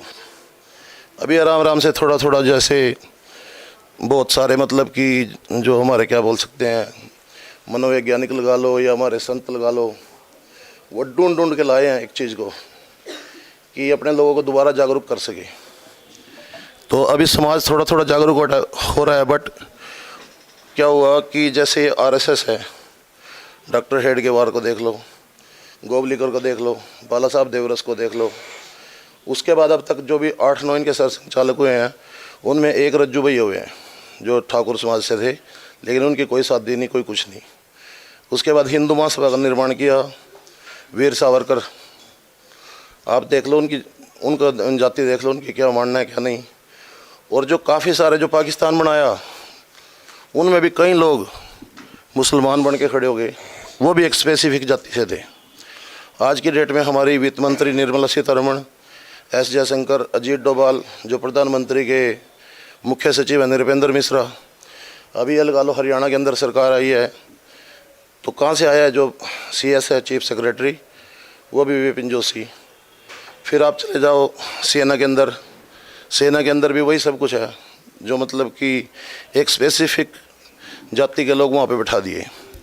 अब बताएगी बात अगली, जो ये जैसे बोलते हैं भाई हिंदू एक रिलीजन है। अगर कनाडा के अंदर, तो भाई साहब मैं अपने समाज के लोगों को यही अपील कर सकता हूँ कि इस षड्यंत्र को समझो। कनाडा वाले फोकस पे यही है, जो पहले इस चीज़ को समझेंगे तभी मतलब कि वो लोग मेंटली रूप से समझ सकेंगे कि ये एक साजिश है इंटरनेशनल लेवल पे, मतलब किस तरीके से अपना वर्चस्व स्थापित किया जाए और एक डिवाइड एंड रूल की जो पॉलिसी है उसको कायम कर सके। तो यही बात है भाई सब, इतना ज़्यादा बोलने का एक्सपीरियंस नहीं, बहुत बहुत धन्यवाद। तो बहुत बहुत धन्यवाद जी आपका। और मैं अब चौधरी राजपाल सिंह कलकल जी, जो कलकल खाप के प्रधान हैं, आपको मैं आमंत्रित करता हूं कि आप जो कनाडा में जो चल रहा है उसके ऊपर आप अपनी बात रखेंगे जी। बहुत बहुत धन्यवाद। आज की इस मीटिंग में पहुंचे हुए हमारे खाप सरदार, हमारे बड़े भाई पंजाब से, यूपी से आए हैं भाई, यहाँ पहुंचने पर सबका धन्यवाद करा हाँ। और भाई कई बार के लाग रहे मत अनपढ़ आदमी हूँ, ये पढ़े लिखे हैं, मैंने तो एक चीज़ देखी आता, ये बालक भी भाई मेरी ये रील चला रहे हैं, देखी होगी का दिन। मैं तो इसने भाई पखंडिया की साथ इतना लाग रहा हूँ, अगर मेरे तो खट्टर न भाई तो दांत भी तड़वा दिए, मेरे गोड्डे भी तड़वा दिए, जड़ा फसूड़े मन तो दिल अठा ले ये मैं तो शुरू से कहूँ हूँ, ये 33 करोड़ देवी देवता हैं। मैं एक दिन को धर्म का 300 देवी देवता के नाम गिनवा दो, मगर मैं मान जाऊंगा कति भाई हैं ये। तुम 33 करोड़ बताओ भले आदमी हो। तो मैं तो ये कहूँ, हमारे भगवान है एक, जो निराकार आज तक किसी ने भी नहीं दिखा है। राजा हरिश्चंद्र ने आखिरी तपस्या करी थी, उसके भी पीछे तक आवाज़ दी थी, मगर सामने उसके भी नहीं आया था। वो एक भगवान है। हमारे देवता हैं जो इनने कोई सी भी पार्टी के ला लो भाई, मैं पार्टियाँ खिलाफ बोलिया रुको, किसी का होगा तो कल ही माने जाओ। कांग्रेस आई, कोई भी आया, वो देवता हमारे छपा दिया, गनियान दिए। हमारे देवता कौन थे? महाराजा सूरजमल, गुरु गोविंद सिंह, गुरु तेग बहादुर, शहीद भगत सिंह, नेताजी सुभाष चंद्र बोस, चौधरी छोटूराम। ये देवताओं भाई मैं तनियों को इनकी पूजा कराया करो। और ये बाकी इतने समय हमने फंडा में वर्णन लग रहे हो, बताओ हमारे किसने देखे? ये आदमी हमारे बाप दादा ने देखे हैं। अगर भाई आदमी जमीन पर पैदा हुए हैं। ये काल्पनिक सही भी असली में बनाओ, कहानी में कुछ भी लिख दो, कुछ भी दिखा दो, उन्हें बता कौन मान लगा 2 घंटा में देख कर फिर न्यू कह दे भाई ठीक था। ये काल्पनिक सौदे मत इन देवी देवता ने क्या न मानता नहीं। हम तो सिर्फ एक निराकार है भाई। हमारे ये खाप ये खेड़े हैं और हमारे ये भाई जो है ना पूजनीय मैंने बताए हैं। और कनाडा वाले भैया न मनियों को भाई, ये मेरे ख्याल में तो, और ये पढ़े लिखे ज़्यादा जाने हैं, एक जाट जाति का पेट तय ये टहनी है, इसमें रोड आगे, कंबोज आगे, अपने सिख भाई आगे, एक आधी जाति और भी आगे होगी। तो ये एक ही पे उसके हैं। ये भाई वक्त पर अपना बिश्नोई रह गए, बिश्नोई आगे। ये वक्त पर अपना धर्म बदलते रहे। ये 500 साढ़े 500 साल पहले बिश्नोई जो भाई उसमें अपना वो बना लिया, बिश्नोई समाज का अलग से बना लिया, हमारे सिख भाइयों ने अलग से बना लिया। भाई हम ये जाट रह गए। तो मैं तो भी आए बताऊँ, कई भाई मेरे भाई मीडिया वाले पूछे अगर तो फिर तेरा क्या धर्म है? मगर भाई मेरी जाति से जाट सर, धर्म इंसानियत से। मतलब सबकी जो है ना बराबर की, किसी जाति को छोटा नहीं मानता, किसी धर्म को छोटा नहीं मानता। इन पाखंडिया ने भाई मैं जरूर छोटे मानू हूँ। ये चाहे इन ऊपर वो राम मंदिर का वो पुजारी बैठा रखा है, उसने भी मैं कतई छोटा मानू हूँ, चोर मानू हूँ, और उन्हें बेखारी मानू हूँ। ये एक बात बताओ, यो न्यू है ये 5000 10,000 कितने साल पहले की बात से यो राम मंदिर में यो लिया कर यो राम बिठा दिया। अरे भले आदमी हो, अरे 100 साल भी ना हुए हैं, नेताजी सुभाष चंद्र बोस और भगत सिंह ने लिया जो थारे सारे इधर दिखा दे राम नरियो जैसा राम तो बच गया। वो इतना पुराना टो लिया तुमने, ये कौन टो है? ये सारे के सारे डोंग हैं। और इन भैया ने मैं ये बताऊँ जो भी हमारी जातियाँ के जा रहे हैं, ये एक ही सौदा हमारे, एक ही गोत है, एक ही हमारा DNA है, एक ही हमारे विचार हैं, एक ही हमारी सारी की सारी बात से। तो भाई ये जो कनाडा में है, मैंने बताऊँ हूँ मेरे लाडले धर्म का चक्कर में ना फंसियो। यो धर्म का चक्कर में हमारा देश है उससे दिन तक खत्म होने लग लिया था जितना हमने आज़ादी मिली थी। और अंग्रेज एक चीज़ छोड़ गए थे, वह सारी राजनीतिक पार्टियाँ ने अपना रखी है, फूट डालो राज करो और आपस में लड़ाओ। वो आज़ादी ने 23 साथ शुरू हो लिया था हमारी साथ। ये भी न्यू के हैं कुछ भैया प्रस्ताव रह रहा होगा, कांग्रेस की सरकार नहीं आई। हम दिल्ली गए, हाँ औरंगजेब रोड, शाहजहाँ रोड, मान सिंह रोड, अरे न्यू बताओ भगत सिंह का हमने कितने नहीं देखा, उधम सिंह का नहीं देखा, गुरु नानक का नहीं देखा, महाराजा सूरजमल का, नेताजी सुभाष चंद्र बोस का नहीं देखा। दिल्ली की नींव धरनी तो ये कांग्रेस वाले थे। ये राजनीतिक पार्टी भाइयों मतनियों को हूँ, ये किस्से की नहीं है। अपना भाईचारा रखो। और जो भी भाई हमारे खाप प्रधान हैं या हमारे किसान नेता हैं, मैं एक बात फिर हाथ जोड़ कर कहूँ कि इसे पार्टी के दरबारी ना बनियो, नहीं तो एक दिन जो गरीब गुरनाम चढ़ूनी ने इसकी पोल खोली उड़ेगी, थारी भी पोल खोलेगी और उस दिन भाईचारा में थारी से डाल लागेंगे, लट्ठी गुरबाड़ों कुत्ते का लग गया करें अगियो हमने बेच कर गया था। तो किसी भी पार्टी के दरबारी ना बनियो, अपना भाईचारा के बनो, अपना समाज के बनो। को भाई पैर खींचे है तो भाई हमारी तो इसी कौम है, पढ़ी के नाम फिर भी उठ लेंगे, फिर भी चल पड़ेंगे। पैर खींचने ने खींचे जाने दे, यह है बात कहूँ मैं तो, अपने के पैर ना खींचो, अपना एक क्लास बना कर रखो। और हमने ये पहले दिल्ली में हमने कदे नहीं आया था, महाराजा सूरजमल ने दिल्ली जीत कर छोड़ दी थी। हमने धर्म अपना नहीं खत्म होने दिया। गुरु तेग बहादुर आगे थे, गुरु गोविंद सिंह आगे थे। हमने धर्म का ही वो नहीं है, इब हमने जो है ना अपनी कौम बचाने का मतलब हो रहा है। और धर्म हमारा यो उस टाइम यो हिंदू था, यो हिंदू नहीं था हमारा, ये टिकट वाला वो हमारी संस्कृति खत्म कर दी, रीति रिवाज खत्म कर दिए। हिंदू धर्म के ठेकेदार क्या मोरे हैं हमारे, जो है समाज मार रहा है, हरियाणा मार रहा है, गांव का गांव में ब्याह कर लो और कुछ वो कर लो, सारी हमारी संस्कृति खत्म कर दी। हिंदू धर्म इन्हें छोड़ा की थी, हिंदू धर्म तो यो था हमारा। तो भाई हमारी तो इन्होंने खत्म कराए तो हम तो इसे हिंदू धर्म ने कोई ना मानते भाई। ईसा हिंदू धर्म ने तुम अपने ना अपने दौरे रखो और हम तो जातिस्तान हाँ। और भाई खुल कर लड़ाएंगे। 13 महीने जो ना मोदी जी तेरी दिल्ली की छाती पर बैठ गए थे, बकवाद करी थी, जीभ कटवा दी थी। और उस टाइम आमीन बड़े भैया ने आंदोलन लड़ने सिखा दिए थे। उसमें भाई फिर वो एक भाई ने और बताती थी, हमारा और कुछ गद्दार आदमी थे, वो हमारा सौदा कर गए थे। नहीं तो हमारे ये MSP के कानून लागू हुए, अगर 15 दिन और हम डट जाते ना तो लंबा पुन जोड़ो रहता, वो MSP भी लागू हो जाए, सारे काम हो जाए। बरा पहलवान वाला इसमें राजनीति थी, मैं कति पछतावा नहीं मानता। या उस टाइम मैंने बताई थी जिस दिन ये राजनीति वाले उड़े देखे थे, मैं उस दिन उठ कर नहा गया था। मैं कहा भैया तो ये कहे ना कि भाई राजनीति वाला ने करा रखे है। बाकी बाद में जमा बेरा पिट गया, भाई राजनीति थी। तो मेरे भाइयों में तुमने यूँ कहूँ ये किस्से के नहीं है, मैं बिल्कुल साधन संपन्न नहीं हूँ। मेरे ख्याल में सारे साधन संपन्न होंगे।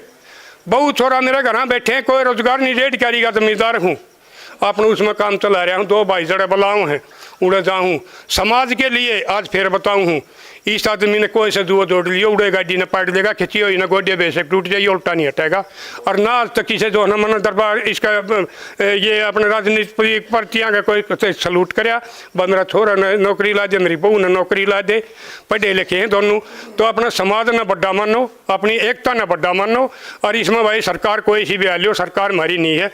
हम एक रहेंगे तो सरकार आप लंबी रही रहेगी और हमारा तो ड्रेन जाएगी और भाई हमारा जो है ना ये समाज बचा रहेगा। जय हिंद, जय भाईचारा। बहुत बहुत जी धन्यवाद आपका कलकल साहब। मैं आमंत्रित करता हूं जी चौधरी राजपाल काद्यान जी, जो काद्यान खाप के माननीय प्रधान हैं, कि वो आएँ और अपनी बात रखें। और मेरा पुनः निवेदन है कि जो कनाडा का इशू चल रहा है उसमें जाटों को और सिखों को जो लड़वाने की साजिश रची जा रही है, उस पर भी हम लोग थोड़ा सा और फोकस्ड होकर अपनी बात रखेंगे जी, जिस कंटेम्प्रेरी इशू के लिए हम लोग इकट्ठे हुए हैं। धन्यवाद। अध्यक्ष जी इजाज़त है। आज की इस सर्वजातीय सर्वखाप का यहाँ पहुँचने पर मैं काद्यान खाप की 36 बरादरी की तरफ से राम राम करता हूँ, नमस्कार। देखिए, हम कहाँ मार खाते हैं, हम खाते हैं एजेंडे से भटक जाते हैं हम। आज का एजेंडा यही है कि हमारी नौजवान पीढ़ी विदेशों में बैठी है, वो बर्बाद हो रही है। उसको कौन कर रहा है ये तो हमने देखना पड़ेगा, कौन कर रहा है। पहले हमने अपने आपे को समझाना होगा कि हम राजनीतिक पार्टियां बढ़ जाए, हाँ वो बढ़ जाए, इस तरह की बात नहीं होनी चाहिए। आज हमने सिर्फ यही देखना है कि हमारे नौजवान भाई जो विदेशों में बैठे हैं उनमें जहर घोला जा रहा है। और वो जो है नादानपने में, अनसमझी में भाई बर्बाद हो रहे हैं। जो हिंदुस्तान महान क्यों कहा जाता? हिंदुस्तान महान इसलिए कहा जाता था कि हिंदू मुस्लिम सिख ईसाई आपस में सब भाई भाई था। कोई ऐसा कि मतलब इस देश के बराबर कोई इसका मुकाबला कर ले। हिंदुस्तान कभी भी विदेशों से नहीं आ रहा है। हिंदुस्तान अगर अंग्रेज़ों की कभी जीत हुई है तो भी उसमें अंग्रेज़ों की फौज में हिंदुस्तान के सिपाही होते थे। दुनिया की कोई भी ताकत इस हिंदुस्तान से बेहतर नहीं थी, कभी ना होगी। हम बटते हैं कुछ राजनीतिक स्वार्थी पार्टियों में, किसी भी पार्टी का नाम नहीं लेता भाई फलानी पार्टी ये वो पार्टी ये। सबसे पहले तो हमारे अपने भाई जो विदेशों में बैठे हैं, मैं उनसे यही अपील करता हूं कि वो हिंदुस्तान की बदनामी ना करें, धर्म पर ना बटें। हम सारे भाई एक हैं, हिंदू मुस्लिम और सिख ईसाई। और इस देश के राष्ट्रपति, प्रधानमंत्री और रक्षा मंत्री सभी से यही अपील करता हूं कि हिंदुस्तान के बच्चे जहां भी बैठे हैं उन्होंने इस तरह का जो जहर घोल रहा है उसका भी पता लगाया जाए। धन्यवाद। बहुत बहुत धन्यवाद जी आपका कि आपने बहुत थोड़े शब्दों में जो है अपनी बात रखी और बहुत जो है समझने वाली बात रखी कि भाई जो विदेशों में हैं उनको आपस में नहीं लड़ना चाहिए। मैं हमारे भाई साहब देवेंद्र सिंह जी जो पंजाब से आए हैं, उनको मैं इनवाइट करता हूं कि वो आएं और अपनी बात रखेंगे जी। सभी खापों के सरदार साहिबान, सरदार मनोज सिंह दूहन जी, सबसे पहले फतेह अर्ज करूंगा। वाहिगुरु जी का खालसा, वाहिगुरु जी की फतेह।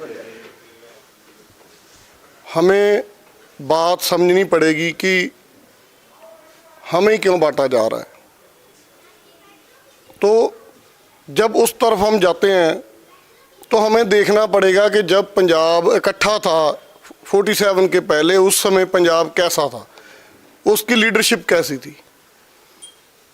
इन्होंने क्या किया हमारे साथ? इन्होंने ये किया कि जो हमारे आगू थे उनको इन्होंने अलोप कर दिया हिस्ट्री से, इतिहास से, सभी जगह से। बुजुर्गों से मैंने जस्ट इतना सुना कि सर छोटू राम थे जिन्होंने, जब कर्जा चढ़ गया था, किसान की ज़मीन जा रही थी, तो उन्होंने एक कानून ले आए जिससे उन्होंने वो जो कर्जे से दुगना दिया, उसके बाद कर्जा रद्द कर दिया, तो ज़मीन बच गई किसानों की। इसके बाद कहीं पढ़ने को नहीं मिलता सर छोटू राम के बारे में, कहीं नहीं बताते भी सर छोटू राम की क्या देन थी। तो दूसरा जो सिखों के लीडर थे मास्टर तारा सिंह, आप कहीं भी बात कर लो, मैं भी ऐसे ही सोचता था पहले। जब मास्टर तारा सिंह की बात आती है तो वो उनको इस तरीके से इन्होंने इतिहास में उनके खिलाफ लिखा कि हमें ये लगने लगा कि मास्टर तारा सिंह ने तब बहुत बड़ी गलती कर दी। तो मैंने जो इतिहास को खंगोलना चाहा पीछे, तो बातें क्या निकल के आई सामने, मेरे सामने। हमारे यहाँ एक पार्टी होती थी, यूनियनिस्ट पार्टी, जिसकी गवर्नमेंट चलती थी। सर सिकंदर हयात खां प्रीमियर होते थे, लेकिन उसका जो हम ब्रेन कहेंगे, जो उसको चलाने वाले थे, वो सर छोटू राम थे। तो वो वहाँ हमारी हैसियत कैसी थी उस पंजाब में। आज हमारा चीफ मिनिस्टर बनता है पंजाब का, उसकी कोई वैल्यू नहीं है, वो मता पा के दे, गवर्नर कहेगा कि मैंने नहीं पास करना। तब हमारा प्रीमियर बनता था इकट्ठे पंजाब का, सारे पंजाब का, वो उसकी पावर इस चीफ मिनिस्टर से कहीं ज़्यादा होती थी। तो वो पावर कितनी थी सर छोटू राम की। जब हम बात करते हैं अनंतपुर साहिब के मते की, जो संत भिंडरांवाले ने लगाया था, जिसमें वो बोलते थे कि जो फसल के रेट हैं वो किसान तय करेंगे, पंजाब तय करेगा, हम तय करेंगे। तो तब का एक रिकॉर्ड आता है, वो रिकॉर्ड क्या आता है कि तब कणक का जो मूल्य अंग्रेज सरकार ने तय किया वो 8 रुपये मन था, तब मन के तहत चलते थे। तो सर छोटू राम ने कहा कि मैं इस मूल्य पे अपने किसान की फसल नहीं दूंगा आपको। वो अड़ गए। अंग्रेजों ने जोर लगाया होगा, उनकी सरकार थी, लेकिन उनकी ताकत कैसी थी उस सरकार की, यूनियनिस्ट सी, कि उन्होंने कहा मैं एक अनाज का दाना पंजाब से बाहर नहीं जाने दूंगा। तो आखिर में अंग्रेज को झुकना पड़ा, तब उसका रेट 12 रुपये मन रखा गया कणक का। ये 4 रुपये का फर्क नहीं है, 8 से 12 का परसेंटेज देखो। मान लो आज कणक का रेट 2000 है तो उसका 3000 रेट, मतलब कितना फर्क था, वो दम था। तो वो जो दम था, वही बात इनको मंजूर नहीं होती। इसीलिए हमें इतिहास से जो हमारे आगू हैं उनको इन्होंने अलोप कर दिया। अब किसी किताब में नहीं पढ़ाया जाएगा अभी सर छोटू राम ने क्या क्या किया। और ये अकेला किसान जिम्मेदारों के लिए नहीं किया, उन्होंने उससे पहले इंडस्ट्री में जो काम करता था मजदूर, उसकी टाइमिंग सेट करी कि वो 8 घंटे ही काम करेगा, इंडस्ट्री में 8 घंटे काम करेगा। वो कानून वो लेके आए। आज क्या हुआ, इन्होंने वो तोड़कर वो कानून 11 के 12 घंटे कर दिया, वे 11-12 घंटे काम कराएंगे। साजिशें इनकी चल रही हैं, क्योंकि हमारी ताकत को बांटने के लिए सारा कुछ चल रहा है, वो हमें समझने की लोड़ है। आप सभी, मैं समझता हूँ, बहुत ही समझदार लोग इकट्ठे हुए हैं जो बात को समझे हैं। और एक हमने इकट्ठे होकर जो आज आपका मैसेज आना सबका, कि हमने इनके मगर लग के आपस में नहीं लड़ना। वे डरते हैं किसान आंदोलन में, इन्हें समझ आ गई है, क्योंकि समझ आ रहा है आगे। एक एलन मस्क को आप जानते होंगे, वो सारा कुछ रोबोटिक्स पर ला रहा है। तो आखिर में काम क्या रहना है? काम रहना है खाने पीने का, खेती बाड़ी की रहनी है। भोजन के बगैर नहीं सरेगा, हर एक चीज़ के बगैर सर जाएगा लोगों का। और भोजन कहाँ पे पैदा होना है? ज़मीन पे। और ताकत किसकी रहनी है? जो ज़मीन पर बैठा है। ये सारी साजिश हमें उस ज़मीन को हटाने की साजिश वहाँ हमारे भाइयों को लड़ा रहे हैं ताकि आपस में लड़ जाएं। पीछे जो एका हुआ है हमारा, वो एका तोड़ने की साजिश है। और मैं इस बात की सरदार मनोज सिंह दूहान को बहुत बधाई देता हूँ, उन्होंने ये इनिशिएटिव लिया है कि इस तरह की साजिशों को हम रोकेंगे। और हम, जैसे हमारे प्रधान जी अजयपाल सिंह बराड़ ने बोला है कि पंजाब इधर भी हम एक कमेटी बनाएं और बाहर भी हम कोशिश करेंगे कि उधर भी एक तालमेल कमेटी बने। और हम ये भी अपील करेंगे उधर की गवर्नमेंट से कि जो हमारे भाई हैं इनके बहकावे में आ गए हैं, उन पे नरमी बरती जाए उनको, क्योंकि वो उनकी इंटेंशन नहीं है ये काम करने की। इन्होंने साजिश से उनको, वो बोलते हैं कि वहाँ का जो प्रीत साहब ने बहका कर, क्योंकि इनको बहकाना आता है। 47 में भी इन्होंने बहका कर हमें लड़ा दिया, क्योंकि 47 के पहले जो मैं मास्टर तारा सिंह की बात करता हूँ तो सिर्फ 2 गुट, जो 2 लीडर हमारे unionist party, sir Chhotu Ram उससे कुछ पहला इंतकाल कर गए थे, सर छोटू राम की पार्टी और मास्टर तारा सिंह जी की अकाली दल, सिर्फ 2 पार्टियां थी जो बंटवारे के अगेंस्ट थी। वो कहती थी नहीं होना चाहिए पंजाब का बंटवारा। बाकी ये सब गुजराती, दोनों गुजराती, जिन्ना जी और ये गांधी जी दोनों बंटवारे वाले थे, इन्होंने बंटवारा करा दिया हमारा। सो यही है, हमें समझने की लोड़ है और आगे हम एक तालमेल बना के, भाईचारा बना के चलें। और हम घबराने की बात नहीं, हम इनको फेल कर देंगे। हमने पहले किया है, किसान आंदोलन में किया, आगे भी कर देंगे। सो इतनी की बातें हैं। धन्यवाद सभी का। वाहिगुरु जी का खालसा, वाहिगुरु जी की फतेह। बहुत धन्यवाद भाई देवेंद्र सिंह जी का। और अभी मोहाली मोर्चे से बाबा राज सिंह जी, राजा राज सिंह, जो निहंग सिंह हैं और निहंग सिंहों की एक बहुत बड़ी जमात को आप लीड कर रहे हैं, अरबा खरबा दल, वो आशीर्वाद देने के लिए हमारे बीच में आए हैं अपनी फ़ौजों के साथ, अपने जत्थेबंदी के साथ, अपने दल के साथ। तो आपका बहुत बहुत धन्यवाद। और इस प्रोग्राम में जो मातृशक्ति है, मोनिका नैन जी, जो बहुत किसान हमारी लीडर हैं और किसान मोर्चे के ऊपर आपकी बहुत बड़ी भूमिका रही, तो मैं आपको आमंत्रित करता हूं कि वो आएं और अपनी बात रखेंगे। धन्यवाद।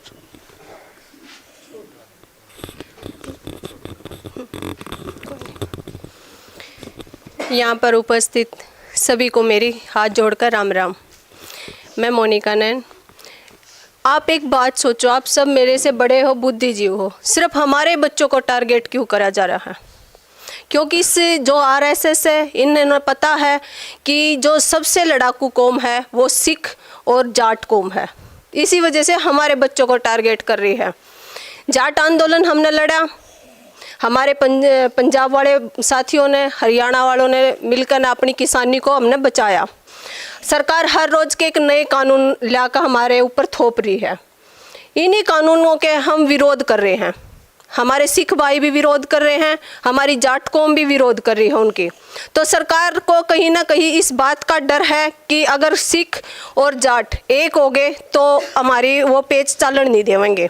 तो इसी की वजह से वो षड्यंत्र रच रही है। बार बार जातिवाद हमारे बीच में फैला के रख दिया, क्योंकि हम कह रहे थे कि किसान और मजदूर एक हुआ है। पहले तो मजदूर हमसे दूर कर दिए, अब जो हमारे सिख भाई हमारे साथ में आए हैं, अब उनकी साजिश है कि ये सिखों को भी दूर कर दे।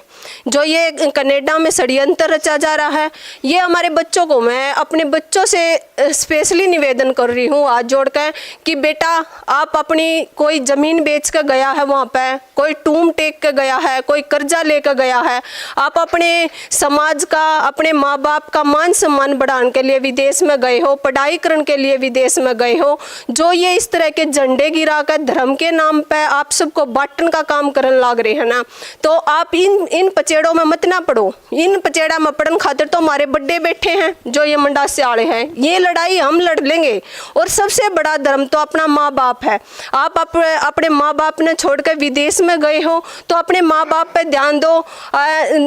इंसानियत सबसे बड़ा धर्म है। जो ये झंडे गिरा रहे हैं, आप जीवी बुद्धि हो, अगर विदेश में गए हो तो पढ़े लिखे भी हो, तो बेटा थोड़ा सा जो हमारा बैकग्राउंड है उस पर ध्यान देकर देखो कि इस तरह के जो ये दंगे करवाने वाले हैं ये कौन है। ये झंडे गिराने वाले हैं, ये कौन है? हमें जात पात के धर्म में बांटा जा रहा है, हमारे बच्चों को धर्म के नाम पर लड़ाया जाने लग रहा है। बेटा मैं पूछना चाह रही, जब राम मंदिर बना था किसी किसान का बेटा गया था? कोई किसान गया था राम मंदिर का उद्घाटन करवाने खातर? कोई इनवाइट करा गया था भीतर? सिर्फ नेता लोग गए थे, नेता के बालक उस राम मंदिर में गए थे। तो हमारे बच्चों ने सिर्फ धर्म के नाम पर लड़वाया ही क्यों जा रहा है? हमारे बच्चे लड़न खातर तो जाटों के बच्चे आ जा, सिखा के बच्चे आगे आ जा, हमारे बच्चों को धर्म के झंडे पकड़ा दिए जा। लेकिन जब असली धर्म का नाम आवे, मंदिरों के उद्घाटन करने हो, मंदिरों में जाना हो, जब ये राजनेता आगे होंगे, इनके बच्चे आगे होंगे। तो बेटा आप सबने समझण की और सीखण की बहुत जरूरत है। इस डाल के पचेड़े में मत पड़ो। हमारे बड़े बैठे हैं, अगर इस डाल की कोई बात आओगी और तो हम देख लेंगे उसने। तो आप अपना जो काम करने लग रहे हो, वो पढ़ाई करने जा रहे हो, अपनी पढ़ाई करो और उस पर ध्यान दो। और मैं सरकार से भी निवेदन करना चाह रही हूँ कि जो हमारे बच्चों से गलती हुई है, बहकावे में ला लो, खून गर्म था उस वजह से लगा लो। तो मैं सरकार से विनती करती हूँ कि हमारे बच्चों की इस अक्षमा करी जाए, इस भूल को, और उन्हें आगे बढ़ने का एक मौका दोबारा से दिया जाए। धन्यवाद। बहुत बहुत धन्यवाद जी आपका। मैं चौधरी जय सिंह अहलावत जी, जो अहलावत खाप के प्रधान हैं, आपको आमंत्रित करता हूं, आपसे रिक्वेस्ट करता हूं कि आप अपनी बात रखेंगे जी। भाई मेरे सबको राम राम। मेरे है पहले वक्ताओं ने सभी बात खोल के बता दी हैं, और अभी मैं चौधरी छोटूराम की जन्म स्थली से आया हूँ। 24 नवंबर को उनका जन्मोत्सव मनाया जा रहा है। सभी भाइयों से मेरी हाथ जोड़कर विनती है कि सभी वहाँ आएं और अपने विचार भी रखें, और इसी बात पर जो केंद्र बिंदु है, ये सभी वक्ताओं ने बता दिया, इसी बात पर वो इकट्ठे हो रहे हैं। और उनका यही है, हाँ, गढ़ी सांपला में, और मैं वहीं से आया हूँ आपको निमंत्रण देने के लिए। और सभी भाई आओ और मान सम्मान के साथ वहाँ अपनी वार्तालाप करें। बहुत धन्यवाद जी प्रधान जी। मैं आमंत्रित करता हूं जी रामकिशन पावड़िया जी, जो पावड़िया खाप के माननीय अध्यक्ष हैं, वो आएं और अपनी बात रखेंगे जी।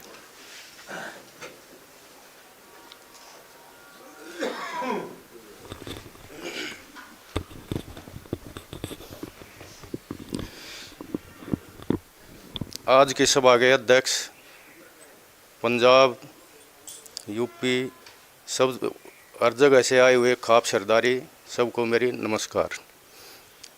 जो बच्चे बाहर गए हुए हैं उनसे मैं निवेदन करता हूं, भाई आपस में ना झगड़ें। हमारी जो एकता किसान आंदोलन में दिखाई गई थी, उसी एकता के साथ वहाँ रहें और आपस में भाईचारे को खराब ना करें। नमस्कार जी। बहुत बहुत धन्यवाद जी।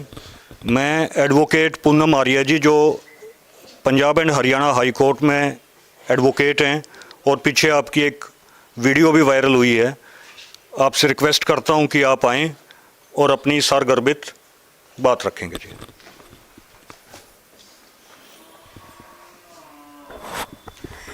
यहाँ उपस्थित हमारे सारे बुजुर्ग और अध्यक्ष जी और सिख शिरोमणि और सब हमारे जो उनका आशीर्वाद लेते हुए, शीश नमन करते हुए, मैं आपके सामने एक बात रखना चाहती हूँ। थोड़ा सा लंबा हो जाएगा। पहले तो मैं अपने आप के बारे में बताना चाहूँगी कि मैं हूँ पूनम आर्या, हाँसी के पास में है। मेरे जो दादाजी थे बहुत पुराने टाइम से, जो चौधरी छाजूराम जी हैं और चौधरी छोटूराम जी हैं, अपनी फैमिली से ही हैं। और वो जब तक वहाँ थे हाँसी और हिसार डिस्ट्रिक्ट में 35-40 साल तक सरपंच और नंबरदार रहे हैं 9 गांव के। और उस एरिया में कभी 35-40 सालों तक कभी कोई पुलिस नहीं गई, कोई लड़ाई झगड़े नहीं हुए, कुछ भी नहीं हुए। हर चीज़ एट द टाइम मेरे दादाजी सॉल्व करवा देते थे। और उनका नाम बहुत पुराने जो नेता हैं, चाहे कोई भी बुजुर्ग है, हर कोई उनको जानता है। जैसे हिसार की जो हमारी जो चेयरमैन थे उसमें मेरे दादाजी, चाहे वो चौधरी देवीलाल जी हो और फिर उधर बंसीलाल जी हो, वो उनके साथ ही मेंबर भी रहे हैं। तो उनकी एक विचारधारा थी, हिंदू मुस्लिम सिख ईसाई सारे बराबर होते हैं, कुछ भी नहीं होते। तो जितनी भी पुराने टाइम पे जब गाड़ियाँ नहीं होती थी तो हमारे घर में तैयार चढ़ी रहती थी 24 घंटे। हर धर्म के लोग वहाँ जीमते थे। और एक और फरीदकोट के महाराज जो थे वो मेरे दादाजी के बहुत अच्छे दोस्त रहे हैं। तो उन्होंने भी, जैसे वो सिखों के साथ तो हमारा बहुत पुराना है, वो भी मैं आपको बताऊंगी। तो उस टाइम पे जो था, उन्होंने जो शुरुआत की कि वहाँ पे हरियाणा में जो है हिसार हांसी में स्कूल, कॉलेज, हॉस्पिटल, नदियाँ लगाओ और वो जो डिग्गियाँ होती है पानी की, हर चीज़ मेरे दादाजी की बनाई हुई है वहाँ पे। अभी भी आप बहुत उन्होंने वो किया है। तो अब मैं शुरू करूँगी कि जो हमारा जो इतिहास है ना, वो बताया नहीं गया, हमारा इतिहास छुपाया गया है, बिल्कुल भी नहीं दिखाया गया। जो भी इतिहास सामने आया है वो झूठा है, सच्चा है ही नहीं। एक्चुअली हमारी जो कौम है ना, विश्व विजेता कौम रही है। साइरस क्रूस कंबोजिया, साइरस द ग्रेट, वो विश्व विजेता रहे हैं। हमारा जो कम्युनिटी है सिर्फ इंडिया में ही नहीं है, पूरे वर्ल्ड में, पूरे विश्व में छाई हुई है। और वही जो कम्युनिटी हमारी जो आगे यहाँ पीढ़ियाँ हमारी हैं, और जो क्रूस कंबोजिया, साइरस द सिलेंडर थे ना, उन्होंने ह्यूमन राइट का जो वो है वो पास किया था, नियम जो कानून जो बनाया था, सारे धर्मों को एक मिला के चलाते हुए, वो वहाँ से शुरू हुआ था। और हरियाणा मतलब हमारे भारत सरकार ने उनके नाम से एक डाक टिकट भी जारी किया था। और विदेशों के बहुत सारे जो सीनियर हैं वो उस रीत पे चलना चाह रहे हैं। जिस कम्युनिटी ने जो रीत पूरे संसार को चला के दिखाई, उस रीत के लोगों पे, उस कम्युनिटी पे आज ये इल्ज़ाम लगाया जा रहा है, हमारे सिख भाइयों के ऊपर इल्ज़ाम लगाया जा रहा है। इस घटना के आने से पहले मैं आप सभी को एक और घटना याद दिलवाना चाहती हूँ कि जब जाट एजिटेशन हुआ था 2016 में, मुरथल की एक घटना आप सबको शायद याद होगी, बहुत चर्चा में आई थी। 3-4 दिनों तक हमारी एक पर्टिकुलर कम्युनिटी का नाम लेते हुए बहुत ज़्यादा हमारी कम्युनिटी को गद्दार घोषित, दंगेबाज घोषित, जल्लाद घोषित करते हुए पूरी उसके सामने रखा गया था। क्या वो सच थी? वो जब वो चीज़ मीडिया ने गलत दिखाई, गलत लोगों के सामने पेश किया, वही चीज़ सेम टू सेम चीज़ वहाँ पे प्रकाश सिंह जी की अध्यक्षता में एक कमेटी बनाएगी। उस कमेटी अध्यक्षता में जो कमेटी बनाएगी, उस कमेटी की रिपोर्ट बाद में क्यों नहीं चलाएगी? हमारी कम्युनिटी के साथ ऐसे क्यों किया गया? वही सेम घटना, सेम बिल्कुल हमारे कनाडा में आज हुई है, जो आप सबको भी पता है। सेम वही चीज़ें वहाँ पे मंदिरों से फायरिंग हुई है और हमारे सिखों पे गलत इल्ज़ाम लगाते हुए मीडिया के सामने इतना उछाला गया है, हमारे सिखों को बदनाम करने की कोशिश की गई है। ये बिल्कुल गलत था। मीडिया अपना काम सही से क्यों नहीं कर रही? किस दबाव में है वो और क्यों कर रही है ऐसा? लोगों के दिमाग में गलत हमारे प्रति भावनाएं डाली जा रही है, चाहे वो किसी भी कम्युनिटी का हो, चाहे हमारे जाट हो, चाहे हमारे सिख हो, चाहे हमारे कोई भी भाई हो। हम गलत हमारी विचारधारा क्यों डाली जा रही है? क्या राजनीतिक खेल खेला जा रहा है? क्या ये खेल गोधरा कांड मेवात और यूपी से निकल के बाहर विदेशों तक पहुंच गया है? इसको कौन रोकेगा? जो हमारे कनाडा की जो सरकार है ना, वो यहाँ जैसी करप्ट नहीं है। उन्होंने उन लोगों की निशानदेही कर ली है और मैं तो उनको भी कहना चाहूँगी कि किसी के बहकावे में ना हो। वो कोई किसी कम्युनिटी से बिलोंग नहीं करते। वो कुछ दंगेबाज होते हैं, कुछ गुर्गे होते हैं जो पैसे लेके ऐसा कुछ करते हैं और कम्युनिटियों को बदनाम करने का उनका काम है। कोई धर्म से बिलोंग नहीं करते।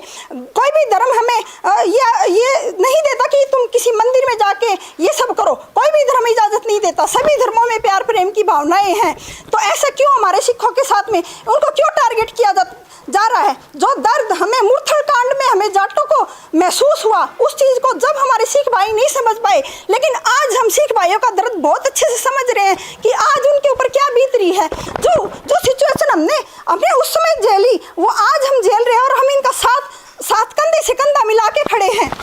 और हमारे जो प्रधानमंत्री जो देश के सबसे अग्रणीय होते हैं, उन्होंने भी बगैर किसी इंफॉर्मेशन के, बगैर किसी सत्य प्रमाणिता के, उन्होंने जो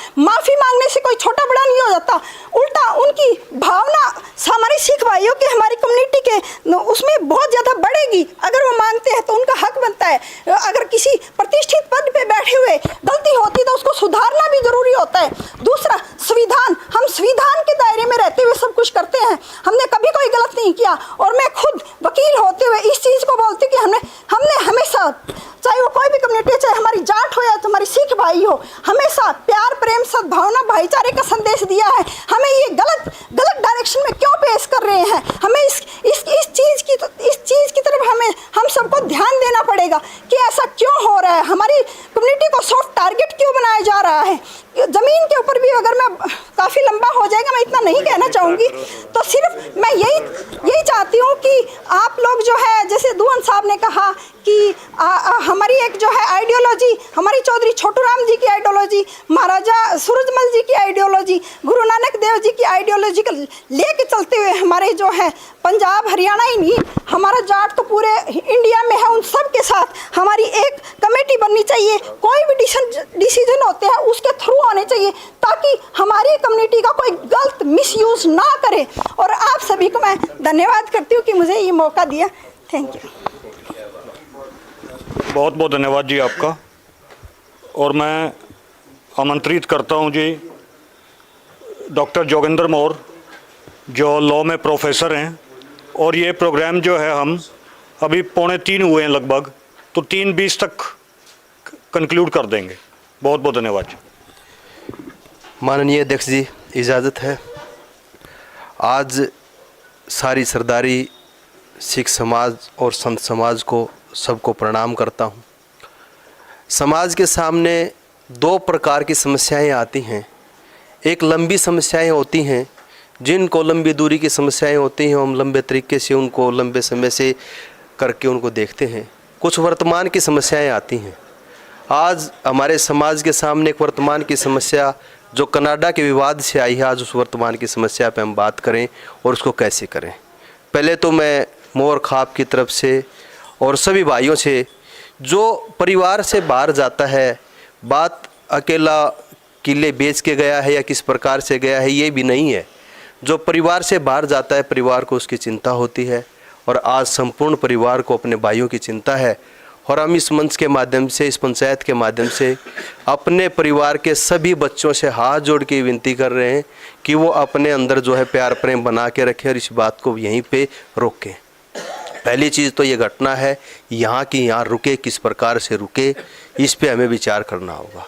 इसमें कोई शक की गुंजाइश नहीं है कि जो शक्तिशाली होते हैं उनको शक्ति से नहीं हराया जाता, तो उनको साजिशों से हराया जाता है। और साजिशें सूचनाओं से फैलती हैं, गलत सूचनाओं से अफवाहें होती हैं। जो गलत सूचनाएं हो रही हैं, उन गलत सूचनाओं को हमें किस प्रकार से ठीक करना है, हमें सही सूचना किस प्रकार से करनी है, हमें इस पे काम करना होगा। दूसरी बात, पंचायत में आज सभी अग्रणी लोग बैठे हैं, हमें ये चिन्हित करना पड़ेगा, पंजाब की सरदारी बैठी है, हरियाणा की सरदारी बैठी है, उत्तर प्रदेश के लोग बैठे हैं, और विभिन्न समुदायों के और सभी प्रकार के समाज के लोग बैठे हैं। हमारे कौन से भाई कहाँ से गए हुए हैं, कौन से गांव में कौन कौन सा आदमी गया हुआ है, किस परिवार से गया है, उसका क्लासमेट कौन है, वो किसके साथ पढ़ा है, किसका लाड है, किसका मामा के लड़के के साथ लाड है, किसका बुआ के लड़के के साथ है, कौन परिवार में किससे किसकी मानता है, तो उन्हें तुरंत फ़ोन करके समझाओ सभी चीज़ों को, जितने भी गए हुए हैं, कि हम एक सौहार्द बना के रखें, इस चीज़ को करें। रही कमेटी बनाने की बात, आज हम कोई कमेटी बना लें, जब तक उसकी सर्वव्यापक और सर्वसम्मति और बड़ी सहमति कोई नहीं बनती है, तो वो कमेटियां सिर्फ कमेटियां रह जाती हैं। हमें ये करना पड़ेगा, एक संदेश ऐसा देना पड़ेगा कि वहाँ से ही कोई ऐसा संदेश आए कि अगर यहाँ से हम कोई बात कहें और इस बात को माने। परिवार बहुत बड़ा होता है, चाहे कोई कितनी पीढ़ी पहले बाहर चला जाए, उसको एक सहारा रहता है। चौक भले ही कदे ना आए, कोरोना के टाइम पे भी हमें ये लगता था मेरा गांव है, मेरा परिवार है, बाहर कहीं भी कोई आदमी बैठा है, वो चाहे भारत में कभी भी लौट के ना आए, लेकिन उसको ये लगता है कि मेरा परिवार है, अगर कोई संकट मेरे साथ आएगा तो परिवार मेरे साथ खड़ा होगा। और दो भाइयों में जब झगड़ा होता है तो परिवार उसको सुलझाता है, परिवार उसको समझाता है।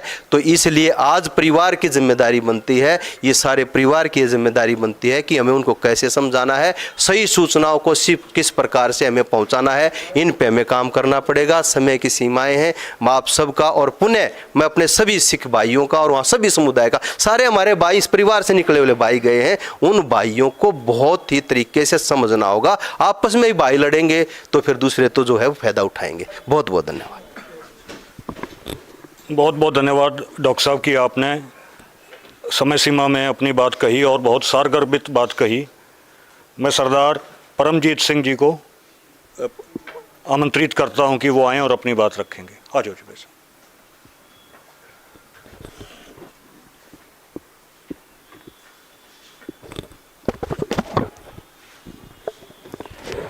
आप सभी यहाँ सभा में उपस्थित सभी जाट खापाओं के जो मुखी सज्जन, प्रधान, नेता, निहंग सिंह जत्थेबंदी से पहुँचे हमारे महापुरुष और पंजाब से आए हमारे डॉक्टर साहब, महिला नारी शक्ति, और आप सभी जो इतनी देर से सभी व्यक्तियों ने अपने जो विचार हैं, बहुमूल्य विचार हैं, बुद्धिजीवियों ने अपने रखे हैं। जितना मैं अभी तक समझ पाया हूँ इस मुद्दे को, इस सोचने को, मेरे परिवार में अगर मैं गिनती करने लगूं तो 40 से ज़्यादा सज्जन मेरे कनाडा में रहते हैं। मैं गुरुद्वारा बंगला साहब रोहतक वहाँ का जनरल, वहाँ का स्टेट सेक्रेटरी हूँ, और रोहतक में जितनी सिख संस्थाएं हैं तकरीबन सभी से जुड़ा हुआ हूँ। और वहीं से हमारे सरदार नीटू जी, हरिंदर सिंह जी, निर्मल सिंह भाई, हमारा बलजीत सिंह बैठा है, सभी वहीं से जुड़े हुए हैं। जहाँ तक कनाडा के मसले की बात है और आपस में सिख भाईचारे और जाट भाईचारे की बात का मुद्दा सभी ने अपने अपने विचारों से रखा है, तो सबसे बड़ी बात है, अगर हम ऐतिहासिक पहलू के अंदर झांक के देखें तो हमारे गुरु साहब ने भी कभी इस चीज़ में कभी फ़र्क नहीं डाला। आज हम सुबह गुरु ग्रंथ साहब महाराज को मत्था टेकते हैं तो उसमें भी जाटों की वाणी दर्ज है। धन्ना भगत जाट हुई हैं, उनकी वाणी गुरु ग्रंथ साहब में जब तक दर्ज है। ए भी सुन के जाट रो उठ भक्ति लागा, मिले प्रतक गुसाइयाँ धन्ना बटवागा। इसकी तो एकता की तो कोई बात ही है नहीं। ये तो एकता हमारे गुरु साहब के समय से चलती आ रही है, और हमारे गुरु साहब की जो सोच थी, जो दृष्टिकोण था, जो समाज को लेके चलने का था, वो तो हर एक मज़हब, हर एक माइनॉरिटी की, हर एक सामाजिक इकाई को साथ लेके चलने का था। हरमंदिर साहब, गोल्डन टेम्पल, आज हम सभी जाके जब मत्था टेकते हैं गुरु ग्रंथ साहब महाराज को, तो उसके अंदर सभी सभी भक्तों की वाणी दर्ज है। चौधरी देवीलाल जी का यहाँ पर फोटो लगा है, और चौधरी देवीलाल जी के बारे में मैं बताऊँ, हर साल मुझे जाने का भी वहाँ मौका मिलता है उनके स्मरण याद में। चौधरी देवीलाल जी ने सदन के अंदर जब डिप्टी प्राइम मिनिस्टर थे हिंदुस्तान के, तो एक दिल्ली के अंदर जगह का झगड़ा था कि वहाँ मंदिर बनाए कि मस्जिद बनाए। उसका झगड़ा लोकसभा के अंदर जब भभका तो चौधरी देवीलाल जी ने खड़े होके वहाँ स्पीच दी और उन्होंने कहा कि गुरुद्वारा बना दो, कि वहाँ से मुसलमान निकलेगा तो उसको आवाज़ सुनाई देगी, अल्लाह पाकंग पाक है, शक करो जे दूसर होए। कोई हिंदू निकलेगा तो उसको आवाज़ सुनाई देगी, राम राम बोल खोजते बड़भागी। तो ये धर्म, सिख धर्म जो है, ये तो हमारे गुरु साहब की देन से, ये समझाने की आवश्यकता नहीं, ये तो दृष्टिकोण ही ये लेके चले थे कि हमारे गुरु साहब कि इंसान को इंसानियत सिखानी है, मुसलमान को अच्छा मुसलमान बनाना है, हिंदू को अच्छा हिंदू बनाना है। यही सोच हमारे गुरु साहबों की जो देन थी। आज का जो कनाडा का मसला है, जो आपसी भाईचारे का वहाँ पर जो तकरीबन देखा जा रहा है काफ़ी समय से, और अब खुले तौर पे जो है दिख रहा है, तो ये बहुत गंभीर विषय है। इस बारे में भी वहाँ जितने भाई बंधु, मैं डेली फ़ोन पे बात होती है अपने छोटे भाई से, मेरा छोटा भाई भी वहाँ पर है, और चाचा ताई सबके मिला के, मासियों के बच्चे 40 से सज्जन बाहर है। यूएस की बात करूँ, अमेरिका की बात करूँ, ऑस्ट्रेलिया की बात करूँ, तो टोटली हमारा सारा परिवार बाहर है। सभी से तकरीबन कल ही मेरी सिस्टर कनाडा सुबह गई है, तो हम उनसे बात करते हैं, वो तो कहते हैं जी हमें काम से ही फुर्सत नहीं है, अपने काम में जाना, गुरुद्वारे जाना। और बाहर विदेशों के अंदर हमारे जितने बच्चे जाते हैं, वहाँ गुरुद्वारा साहब के अंदर 3 टाइम लंगर बनता है बच्चों के लिए स्पेशल, और किसी को खाने की मनाही नहीं कि तुम डेली आके खाते हो, और किसी को ले जाने की मनाही नहीं। वहाँ जो गुरुद्वारे के प्रबंधक हैं वो कहते हैं तुम आओ, अपना लंच बॉक्स भी साथ में लेके आओ, और अपने लंच बॉक्स के अंदर पैक करके अपने शाम का, दोपहर का, सुबह का, जहाँ तुमने काम व्यवहार पढ़ने जाना है वो साथ में लेके जाओ। और कोई दिक्कत परेशानी है तो उसके बारे में भी बताओ। बच्चों से एक लाइक फादर एंड मदर की तरह उन्हें ट्रीट करते हैं। ये जो भाईचारा है ये इसी तरीके से कायम रहना चाहिए। और जहाँ तक बंटवारे की बात है, कभी पानी के मुद्दे पे बांटा जाता है जैसे मेरे से पहले का, कभी नशे के उस पर बांटा जाता है। ये इसीलिए बांटा जाता है क्योंकि ये जो सिख कौम है, ये जो जाट कौम है, इनका इतिहास उठा के देख लो, जिन्होंने देश के पीछे संघर्ष किया, देश के लिए संघर्ष किया, और आज हमारी हालत देख लो, कभी मजहबों के नाम पर, कभी पानी के नाम पर, कभी नशे के नाम पर, कभी प्रांतों, कहाँ तक कंधार तक पंजाब की हदें होती थी, जम्मू कश्मीर तक, आज भी लद्दाख जिसके पीछे हिंदुस्तान लड़ाई लड़ता है, ये खालसाए रियासत की ज़मीन है। लद्दाख की जो कागज़ हैं, पुराने कागज़ उठा के देखो, तो जब हिंदुस्तान कागज़ मांगता है तो चाइना कहता है ये तुम्हारी ज़मीन ही नहीं है, ये तो खालसा रियासत के नाम है ज़मीन। सो ये जो हमारा जो राजपाट था, जो एकता थी, जो भाईचारा था, उसको सन लाते लाते ये आज यहाँ तक ले आए हैं, और इससे आगे ये जो चीज़ है ना बढ़े। और जो लीडरों की बात है, जहाँ तक सभी पार्टियों के बारे में लीडरों की बात है, इनकी बातों में ना आए, आपसी में एक भाईचारा काम करके रखें। यही संदेश आज अपने शहर के समूची शिक्षा संस्थानों की ओर से मैं आप सभी को जो है यहाँ से देना चाहता हूँ, और आप सभी का बहुत बहुत धन्यवाद। वाहिगुरु जी का खालसा, वाहिगुरु जी की फतेह। बहुत धन्यवाद जी भाई साहब। मैं भाई चंचल नंदल जी, जो जाट संस्था के माननीय मेंबर हैं, और बहुत दिल से उन्होंने प्रधान पद की लड़ाई लड़ी, और लंबे समय से जो है हमारी जो पुरानी जाट संस्था है, जिसे सर छोटू राम जी ने बनाया था, उसके आप जो है उसके हकों की लड़ाई लड़ रहे हैं। तो मैं माननीय चंचल नंदल भाई से रिक्वेस्ट करता हूं कि वो आएँ और अपनी बात रखें जी।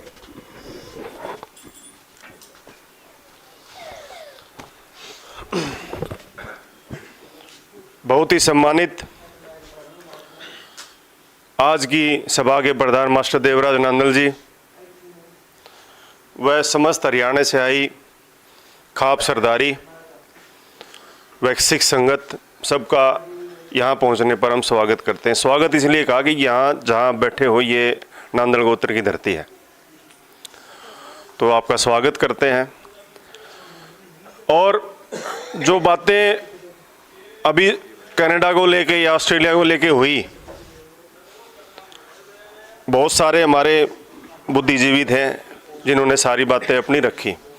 मैं उसमें चंद बातें जोड़ना भी चाहता हूं और चंद बातों को मैं आगे बढ़ाना भी चाहता हूं। पहली बात कि जो हम यहाँ सारे आज बैठे हैं, एक तो हम सारे ये प्रण करें कि हालांकि सोशल मीडिया भी चल रहा है, लेकिन हम अपने अपने सोशल मीडिया, सबके पास मोबाइल है, सब अपने अपने सोशल मीडिया से वीडियो बना के, भाईचारे की वीडियो बना के अपने अपने फेसबुक अकाउंट पे, ट्विटर पे या इंस्टाग्राम पे अपलोड करें। अलग अलग सब, आज ही घटी तो जा रही है, वो अलग से जा रही है।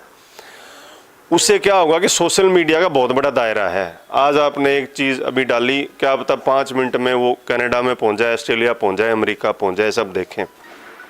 उनको भी ये पता चले कि भाई आपने सब ने अलग अलग अपना एक भाईचारा यहाँ कायम किया है और उसका एक संदेश भी दिया है। आज से साल एक पहले अखबार में एक सर्वे आया था पंजाब का, तो सर आपको सबको पता ही है कि भी हर घर से बंदा गया हुआ है। हरियाणा से भी हर चौथे घर से एक बच्चा, सर्वे 1 साल पहले का, हो सकता है कि वो दो हो गए हों, पर दूसरे घर से हो गया हो, हर चौथे घर से एक बच्चा जो है गया हुआ है विदेश में। तो एक बात तो ये करें, आप जैसे ही यहाँ से फ्री होते हैं तो शाम तक अपने अपने सोशल मीडिया से इसको वायरल कर दें ज़रूर कि भाई आज ऐसे मीटिंग हुई, हमने एक समझौता हुआ हमारे बीच कि भाई हमारा कोई झगड़ा नहीं है। और वैसे देखा भी जाए तो SYL की बात हो, कुछ कोई हमारा झगड़ा है ही नहीं ना, हमारा कभी झगड़ा हुआ। किसान आंदोलन तो अलग है, उसको आप छोड़ दो। तो एक अगली बात, अब एक संगठन की बात यहाँ लोग उठाते, नाम मैं लूँगा नहीं, कि उस संगठन ने ये कर दिया, उस संगठन ने ये कर दिया, वो काबू नहीं आ रहा, उसने तो कनाडा तक भी हिंसा फैलवा दी, ये कर दिया, वो कर दिया। तो इतना बड़ा वो संगठन हो गया कि हम हर रोज़ मीटिंगें करते हैं, एकता की हमारी बात होती है। तो क्या हम कोई ऐसा संगठन नहीं बना सकते जो सारा अंदर खाने काम करे, मदद करे लोगों की, और एक ऐसा मजबूत संगठन बने जो जिस संगठन की हम बार बार बात करते हैं, हम क्यों कोसते हैं उसको, उससे सीखो, उससे हमें सीखना चाहिए वो कैसे वर्किंग कर रहा है, हम उसको पॉजिटिव तरीके में वर्किंग करें। अगर हमें उनके लिए वो पॉजिटिव कर रहे हैं, हम अपने लिए पॉजिटिव करें, तो कैसे हमारे पास संसाधन है, साधन है, उनसे ज़्यादा है आज भी। अगर हम बात करें तो उनको तो क्रिएट करने पड़ते हैं साधन, हमारे पास हैं ऑलरेडी। तो हम उन संसाधनों को आगे बढ़ाएं और एक ऐसा फोरम तैयार करें जिसमें कोई लीडर भी ना हो और सारे अंदर खाने काम करें और उस काम को हम आगे बढ़ाएं। हर तरीके, शिक्षा की बात हो और बात हो, बात शिक्षा की आगे, तो मैं एक बात और बता दूं शिक्षा का स्तर पिछले 10 से 15 साल में बहुत नीचे आ चुका है। इसीलिए हमारे बच्चे पढ़ने बाहर जा रहे हैं। यहाँ शिक्षण संस्थानों पे डाका डाला जा रहा है, गलत लोगों की एंट्री हो रही है, प्रशासन उनको गलत तरीके से इस्तेमाल करता है। चाहे किसी भी कौम का संस्थान हो, वो हम ये नहीं कह रहे कि भाई एक कौम का, सभी संस्थानों के साथ ऐसा हो रहा है। वक्त पे चुनाव नहीं कराया जाता, 8-9 साल चुनाव नहीं होते। तो जब शिक्षा का स्तर नहीं होगा तो बच्चे हमारे बाहर जाने को मजबूर हैं। और जब ये देखा उन लोगों ने कि बच्चे बहुत सारे बाहर गए, सर्वे आते हैं सबके, उनके पास हमारे से ज़्यादा सर्वे हैं। जो हरियाणा में चुनाव हुआ वो उसका बहुत बड़ा सबूत है कि उनके पास जो सर्वे हैं वो हमारे से ज़्यादा हैं, मीडिया से भी ज़्यादा सर्वे हैं उनके पास। तो वो हमें एक ताकत क्रिएट करनी है। ज़्यादा बात मैं नहीं कहूँगा, सब ने कह दी। अंत में सिर्फ मैं एक बात और कहूँगा कि आप सब लोग हाथ उठा के एक समर्थन दे दो कि ये आवाज़ कनाडा, ऑस्ट्रेलिया तक जाए कि भाई हम जो है इस जो झगड़ा हुआ इसको ख़त्म करेंगे और आगे इस तरह की कोई भी हरकत ना हो, इसके लिए हाथ उठा के अब एक बार अनुमोदन कर दो आप सब। धन्यवाद, नमस्कार।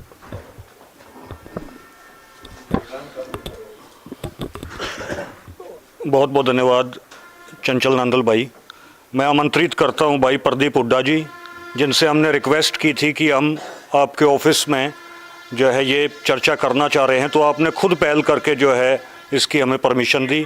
आप राष्ट्रीय अध्यक्ष, आप लोकदल के प्रदेश के अध्यक्ष हैं और लंबे समय से किसानी की लड़ाई लड़ रहे हैं।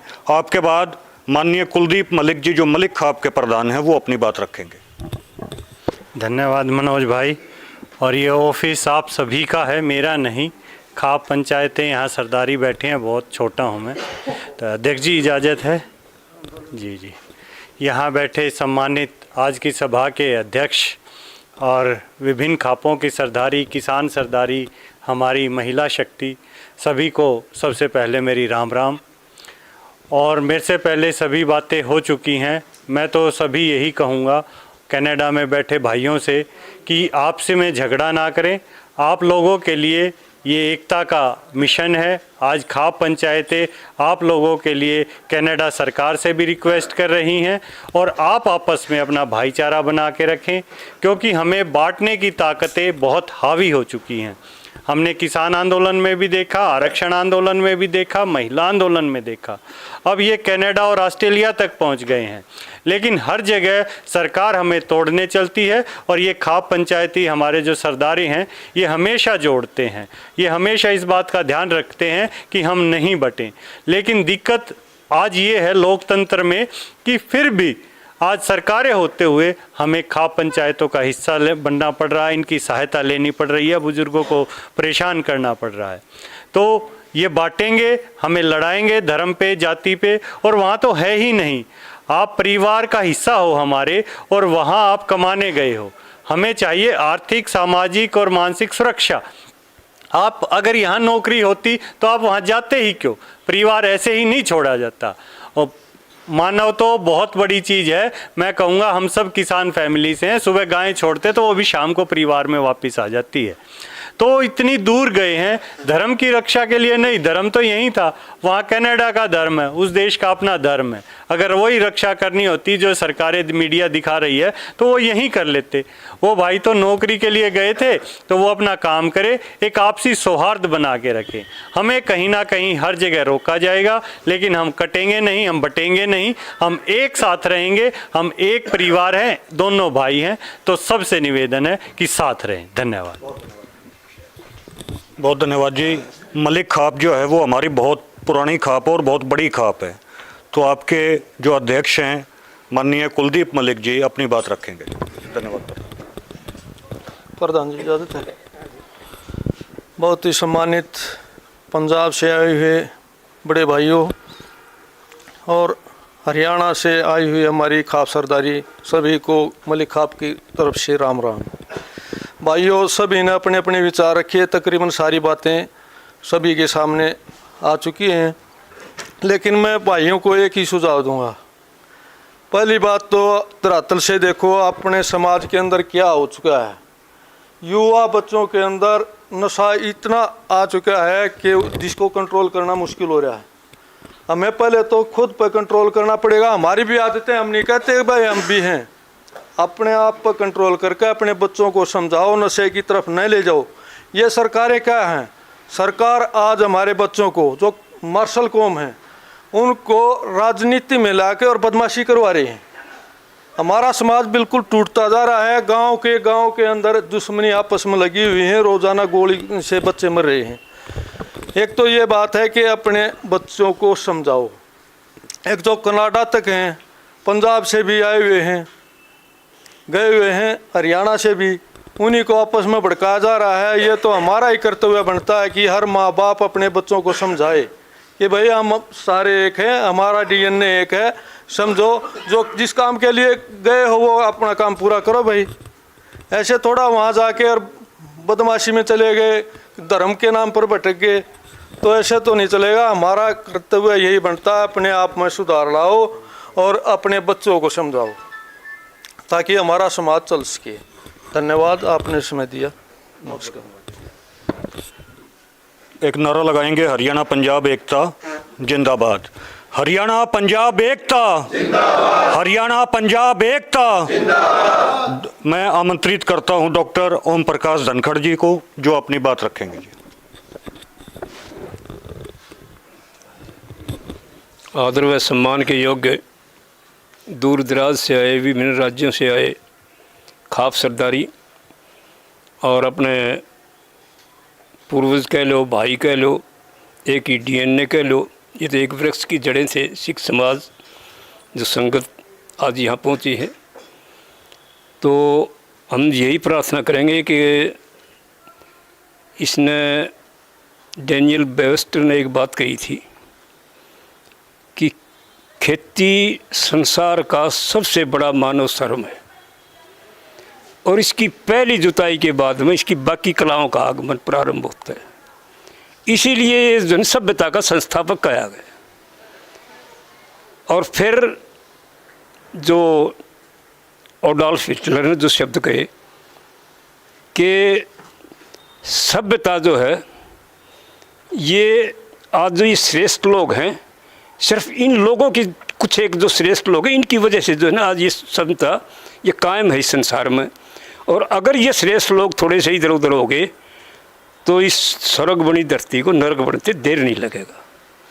और ये जो एक जाल पूरा जा रहा है साजिश के तहत, अगर मान लिया जो कनाडा वाले इस प्रकरण में सरकार का हाथ नहीं है, तो हम आज ये प्रार्थना करेंगे सरकार से कि कोई रिटायर्ड सुप्रीम कोर्ट के, हाई कोर्ट के कोई जज से गहरी जांच बिठाई जाए कि ये कारण वहाँ होया क्यों। चलो ये भी कारण मान लिया कि भाई यहाँ शिक्षा महंगी है, बच्चे बाहर जा रहे हैं, नौकरी ख़त्म होगी, बच्चे बाहर जा रहे हैं, पर इसके अलावा वहाँ मंदिरों में जाकर ये एक सांग रचना, ये थोड़ी सी शोभा वाली बात को नहीं, सारे संसार में इस पर दूध हो रही है। तो हम दोनों सरकारों से ये प्रार्थना करेंगे, वो तो इन बच्चों को माफ़ करे, और इस सरकार से ये प्रार्थना करेंगे कोई गहरी जांच बैठा के इसका जो है जाँच की जाए इस चीज़ की। नंबर 2, जो यहाँ कमेटी जो आज यहाँ बैठी है, तकरीबन सारी बात आ रही, इसमें कोई आगे बढ़ाने वाले उसकी तो बात नहीं, सिर्फ कमेटी गठित करो, आगे जो फैसला है वो हो, उन बच्चों को विश्वास दिवाया जाए और आगे के लिए जो भी प्रोग्राम रचेंगे, ये हमारे प्रधान जी बैठे हैं। और आज तो सारी खापाई सरदारी, बड़ी बड़ी सरदारी तकरीबन यहाँ इकट्ठी हो रही है। तो एक निर्णय लेके, ठोस निर्णय लेके, भविष्य में मतलब किसी भी देश में ये आगे काम ना हो। एक छोटी सी बात आई थी, परसों की बात है, इसी चीज़ के ऊपर जो ये हमने कमेंट दिए थे, जो आगे गई थी कि, और वो एक खाप का प्रवक्ता है, मेरे ख्याल में जनरल सेक्रेटरी है। और खाप भी कौन सी, जो ये आजकल डुप्लीकेट खाप बन रही हैं सरकारी, आरएसएस इनकी जो सरकार की तरफ से खड़ी करी जा रही हैं, गोत्रपा आधारित। तो कहने लगा इसे सो तो वो पानी ले लो ना, मगर डूब के मरेगा, पानी ले लो, धरती तेरी खोसने लग जैसे न्यू ऑर्डर के तहत, तेरे दूर न तेरे डांगर छोड़ने, न तेरा घर छोड़ना, न तेरे फ्लैट छोड़ने, वो भी डुब्बा की खतर तो कहो हमारा पानी ना काटा, ई तो नहीं बोला पानी ले लो ने। पानी सरकार ते मांगे हमारे दौर को ना, समाज के दौर पानी को ना, और ना हमने पानी की जरूरत, ना हमने डूब के मरना। तो ज़्यादा बात हम नहीं करना चाहते, बड़े कमेंट आऊँगे, खूब गालियाँ भी सुना सारी बात से, पर आगे के लिए इस चीज़ का इंतजाम बंद हो, इससे बड़ा समाज ना है और ना आगे होगा। बाकी जो 24 तारीख को यहाँ गढ़ी सांपला में जहाँ जन्म स्थली है छोटू राम की, वो उनकी जो जयंती मनाई जा रही है, उस जयंती में एक हम ये योग ग्रुप नहीं है, मतलब जो एक वृक्ष है, उस वृक्ष की जो टहनियाँ हैं इसकी जड़ें बहुत मजबूत हैं। जो हम मूल निवासी हैं, SC ST BC OBC आदिवासी मुस्लिम सिख, मतलब ये जिनके गोत्र एक हैं, ये गोत्र जो है ना ये पहचान है। और जो खाप जो ये हमारे संगठन जो ये है कि न्यायिक व्यवस्था हमारी, तो हमने जो इसकी हमारी पहचान है, इस पहचान को ये हर उसमें कॉस्टमर उसमें जा रहे हैं, ये तो काम के आधार पर बटे हैं। तो वहाँ SC ST बाम सेफ भी और इसी चंद्रशेखर वाले भी कम से कम 150 ग्रुप वहाँ इकट्ठे होने हैं। तो उस दिन और थोड़ी सी बढ़िया मैं प्रधान जी, क्योंकि इन्हीं की अध्यक्षता में होना है, इन्हीं का एरिया है, क्षेत्र है, ये खापों की परंपरा है कि जहाँ जो होगी अध्यक्षता उस दिन की उनकी होगी। तो मैं इनसे प्रार्थना करूंगा कि उस दिन कोई और बड़ा से बड़ा जो है ना इसका प्रोग्राम का जो है ना कोई वो लिया जाए। बाकी जैसा ठीक लगे कर लो, हम लोग आप लोगों के साथ हैं। नमस्कार। ठीक जी, बस 2 मिनट का और टाइम होगा, उसके बाद बाबा राजा राज सिंह जी अपनी बात रखेंगे, फिर अध्यक्षीय भाषण होगा और बात जो है वो हम विराम देंगे। तो दुहन खाप से हमारे भाई सोमवीर दुहन जी हैं, जसिया गांव से हैं, और प्रधानमंत्री, ये फर्स्ट इंडिया में केस हुआ है जिसमें प्रधानमंत्री ने FIR कटवाई थी, तो प्रधानमंत्री का नाम FIR में है। तो सोमवीर जी आप आएँ, 2 मिनट आप जो है कंक्लूड करेंगे। उसके बाद भाई हरदेव सिंह जी, लक्की जी आप तैयार रहें, आ जाओ जी भाई। हरियाणा पंजाब एकता,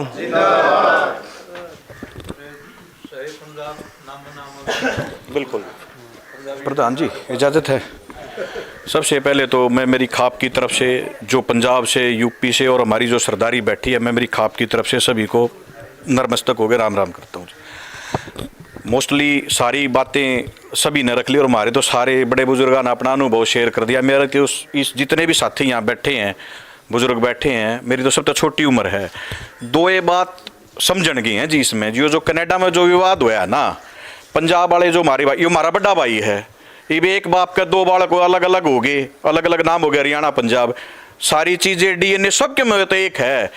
जो किसान आंदोलन की जो हमने यह मूवमेंट चलाई थी, रूस में जो हमारी जो ताकत बन के आई ना, दोनों प्रदेशों की, सिखों की, जाटों, ये क्या चीज़ है, उसको तोड़ने के लिए ये उसी टाइम से ये साजिश होगी थी। 15-1 साल पहले हरियाणा से बहुत कम बच्चे जाते थे, जैसे अब नंदल साहब ने बताया, अब हमारे भी बच्चे बहुत ज़्यादा जाने लगे। उसका रीज़न ये है कि यहाँ नौकरी पैसा रहा नहीं, मजबूरी में, और ये सिख भाई वहाँ पहले से स्थापित है, ये हमारे बच्चों की मदद कर रहे थे। और एक लेटेस्ट यह चली हुई है आजकल है ना, थोड़ा सा नई जनरेशन में ये आ गया कि बड़े बुजुर्ग की बात कम मानने हैं। तो यहाँ जो ये मूवमेंट चली, यहाँ तो हमारे बुजुर्गों ने उस चीज़ को मैनेज कर लिया तो वो सारी चीज़ें ठीक हो गई। अब उन्होंने ये कनाडा से शुरुआत कर दी कि वहाँ नए बच्चे जा रहे हैं, और बालक, मैं निकम्मा हूँ तो मैं मेरे बाबू तो यूँ कह दूंगा ना, मैं तेरी को ना मानता, तो मेरे बाबू ने झुकना पड़ेगा, क्योंकि मैं तो निकम्मा हूँ, मैं को नहीं मानूँ, मेरे बाप ने झुकना पड़ेगा। या वह साजिश आपने न्यू समझनी पड़ेगी कि कूड़ा हमारा भाईचारा मजबूत हो रहा था, जमीन हमारी खुशन लाग रही है, अक भाई ये उड़े सक्षम हो गए, समझदारी होगी, उड़े तो जया परंपरा और आगे न बढ़ गई ना, तो इस सरकार का यह चीज काबू नहीं आनी। या सिर्फ सरकार की यह साजिश है जो हमारा भाईचारा खराब कर रही है ना। तो हम और सिख तो एक चीज थे, बस पहनावे का थोड़ा फर्क हो गया, भाषा थोड़ी सी अलग होगी ना, तो DNA हमारा सबके में एक है, ये हमारे लिए मरण कटने त्यारा नाम इनके लिए।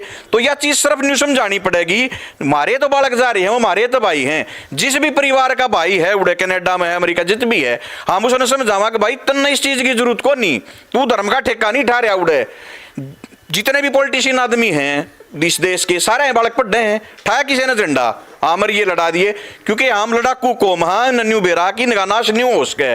सिर्फ इतनी समझने की बात है जी, और कोई लंबी चौड़ी बात नहीं है। धन्यवाद जी, बहुत बहुत धन्यवाद। उसके बाद अध्यक्षीय भाषण होगा और हम लोग फिर प्रसाद लेके और इसको कंक्लूड करेंगे जी। धन्यवाद। ਸਾਡੇ ਸਤਿਕਾਰਯੋਗ ਸਾਰੀ ਖਾਪਾਂ ਦੇ ਪ੍ਰਧਾਨ ਸਾਹਿਬ, ਹਰਿਆਣੇ ਪੰਜਾਬ ਤੋਂ ਆਏ ਹੋਏ ਸਾਰੇ ਗੁਰਮੁਖ ਪਿਆਰੇ, ਸਾਰਿਆਂ ਨੂੰ ਸਤਿਕਾਰ ਭਰੀ ਵਾਹਿਗੁਰੂ ਜੀ ਕਾ ਖਾਲਸਾ, ਵਾਹਿਗੁਰੂ ਜੀ ਕੀ ਫਤਿਹ। ਮੈਂ ਆਪ ਸਾਰਿਆਂ ਦਾ ਧੰਨਵਾਦ ਕਰਨਾ ਕਿ ਤੁਸੀਂ ਨੇ ਸਮੇਂ ਨੂੰ ਸੰਭਾਲਿਆ। ਇੱਕ ਬਹੁਤ ਵੱਡਾ ਜਿਹੜਾ ਆਪਸ ਭਾਈਚਾਰੇ ਨੂੰ ਤੋੜਨ ਵਾਸਤੇ ਸਰਕਾਰਾਂ ਨੇ ਸਾਜ਼ਿਸ਼ਾਂ ਰਚੀਆਂ ਸੀ, ਉਹਨਾਂ ਨੂੰ ਨਾਕਾਮ ਕਰਨ ਵਾਸਤੇ ਇੱਕ ਬਹੁਤ ਸੋਹਣਾ ਉਪਰਾਲਾ ਕੀਤਾ ਵੀ ਪੰਜਾਬ ਤੇ ਹਰਿਆਣੇ ਦੇ ਜਿਹੜੀ ਸਿੱਖ ਭਾਈਚਾਰਾ ਤੇ ਖਾਪਾਂ ਇਕੱਠੀਆਂ ਹੋ ਕੇ ਇੱਕ ਸਾਂਝਾ ਸੰਦੇਸ਼ ਜਾਰੀ ਕੀਤਾ। ਤੁਸੀਂ ਵਧਾਈ ਦੇ ਪਾਤਰ ਨੂੰ ਧੰਨਵਾਦ ਕਰਦੇ ਹਾਂ। ਅਸੀਂ ਹੋਣਾ ਵੀ ਇਸੇ ਤਰ੍ਹਾਂ ਚਾਹੀਦਾ। ਆਉਣ ਵਾਲੇ ਸਮੇਂ ਦੇ ਵਿੱਚ ਅਸੀਂ ਤੁਹਾਡੇ ਨਾਲ ਹਾਂ ਤੇ ਸਾਡੀ ਜਿਹੜੀ ਭਾਈਚਾਰਕ ਸਾਂਝ ਹੈ ਇਹ ਟੁੱਟਣੀ ਨਹੀਂ ਚਾਹੀਦੀ। ਇਹ ਆਉਣ ਵਾਲੇ ਸਮੇਂ ਦੇ ਵਿੱਚ ਹੋਰ ਮਜ਼ਬੂਤ ਹੋਵੇ।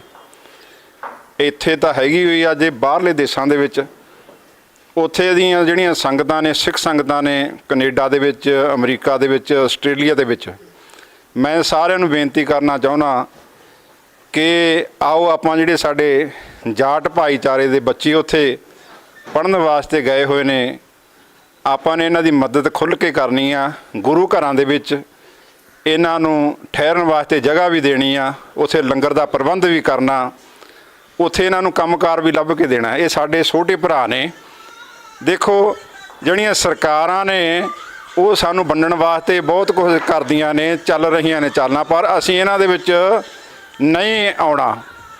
ਤੇ ਮੈਂ ਉੱਥੇ ਜਿੰਨੇ ਵੀ ਸਾਡੇ ਭਾਈਚਾਰੇ ਦੇ ਬੱਚੇ ਗਏ ਹੋਏ ਨੇ ਜਾਟ, ਉਹਨਾਂ ਨੂੰ ਵੀ ਬੇਨਤੀ ਕਰਦਾ ਕਿ ਤੁਸੀਂ ਸਾਰੇ ਜਣੇ ਆਪਸ ਦੇ ਵਿੱਚ ਪਿਆਰ ਬਣਾ ਕੇ ਰੱਖੋ, ਆਪਸ ਦੇ ਵਿੱਚ ਮਿਲ ਕੇ ਰਹੋ। ਕੁਛ ਜਿਹੜਾ ਇੱਕ ਤੁਹਾਨੂੰ ਪਤਾ ਹੀ ਹੈ ਵੀ ਹਰਿਆਣੇ ਦੇ ਵਿੱਚ ਜਿਹੜਾ ਇੱਕ ਭਾਈਚਾਰਾ ਜਿਹੜਾ ਸਾਨੂੰ ਖਰਾਬ ਕਰਦਾ ਹੈ, ਜਾਟਾਂ ਨੂੰ ਬਦਨਾਮ ਕਰਦਾ, ਤੁਸੀਂ ਸਾਰੇ ਜਾਣਦੇ ਹੀ ਹੋ।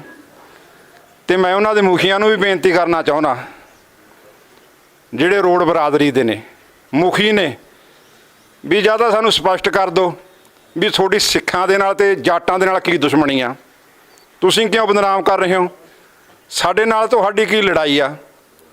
ਜੇ ਤੁਸੀਂ ਉਹਨਾਂ ਦੇ ਮੁਖੀਆਂ ਨੂੰ ਅਪੀਲ ਕਰਨਾ, ਬੇਨਤੀ ਕਰਨਾ, ਤੁਸੀਂ ਨਹੀਂ ਸਾਹਮਣੇ ਆਉਂਦੇ, ਨਹੀਂ ਕੋਈ ਸਪਸ਼ਟੀਕਰਨ ਦਿੰਦੇ, ਜਿੱਥੇ ਸਾਡੀ ਲੜਾਈ ਭਾਜਪਾ ਦੇ ਨਾਲ ਆ, RSS ਦੇ ਨਾਲ ਆ, ਉੱਥੇ ਅਸੀਂ ਹੁਣ ਜਿਹੜੀ ਰੋਡ ਬਰਾਦਰੀ ਆ ਉਹਦੇ ਨਾਲ ਵੀ ਸਿੱਧੇ ਮੱਥੇ ਲੜਾਂਗੇ, ਫਿਰ ਗੱਲ ਬਣਨੀ ਆ। ਇਸ ਕਰਕੇ ਮੈਂ ਸਾਰਿਆਂ ਦਾ ਧੰਨਵਾਦ ਕਰਦਾ।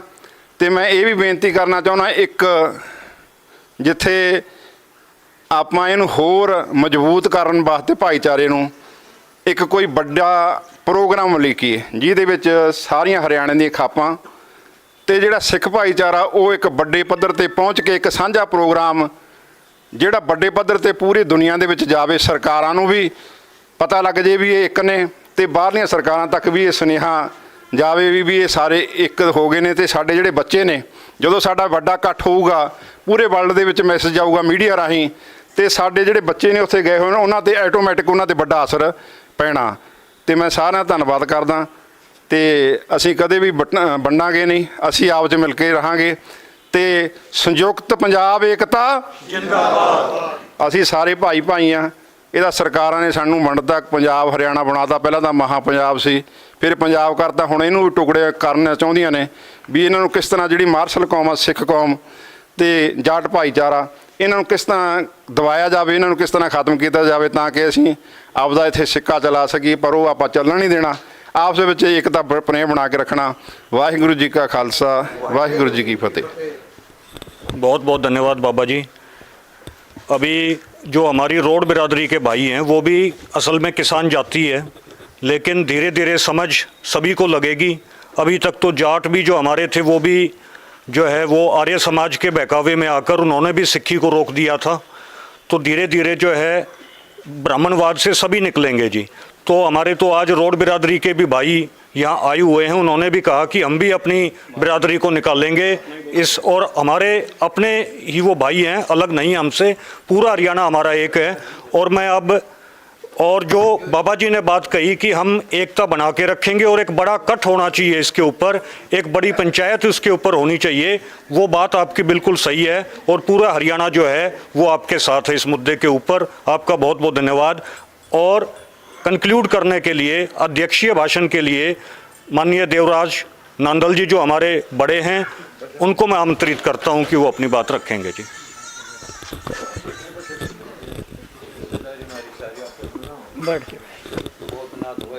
बहुत बहुत मान और सम्मान के योग्य सभी खापों के प्रधान प्रतिनिधि पंजाब से, हरियाणा से, यूपी से हमारे साथी आए हैं, सबका हमारी ये नांदल भूमि पर पधारने पर स्वागत करता हूँ।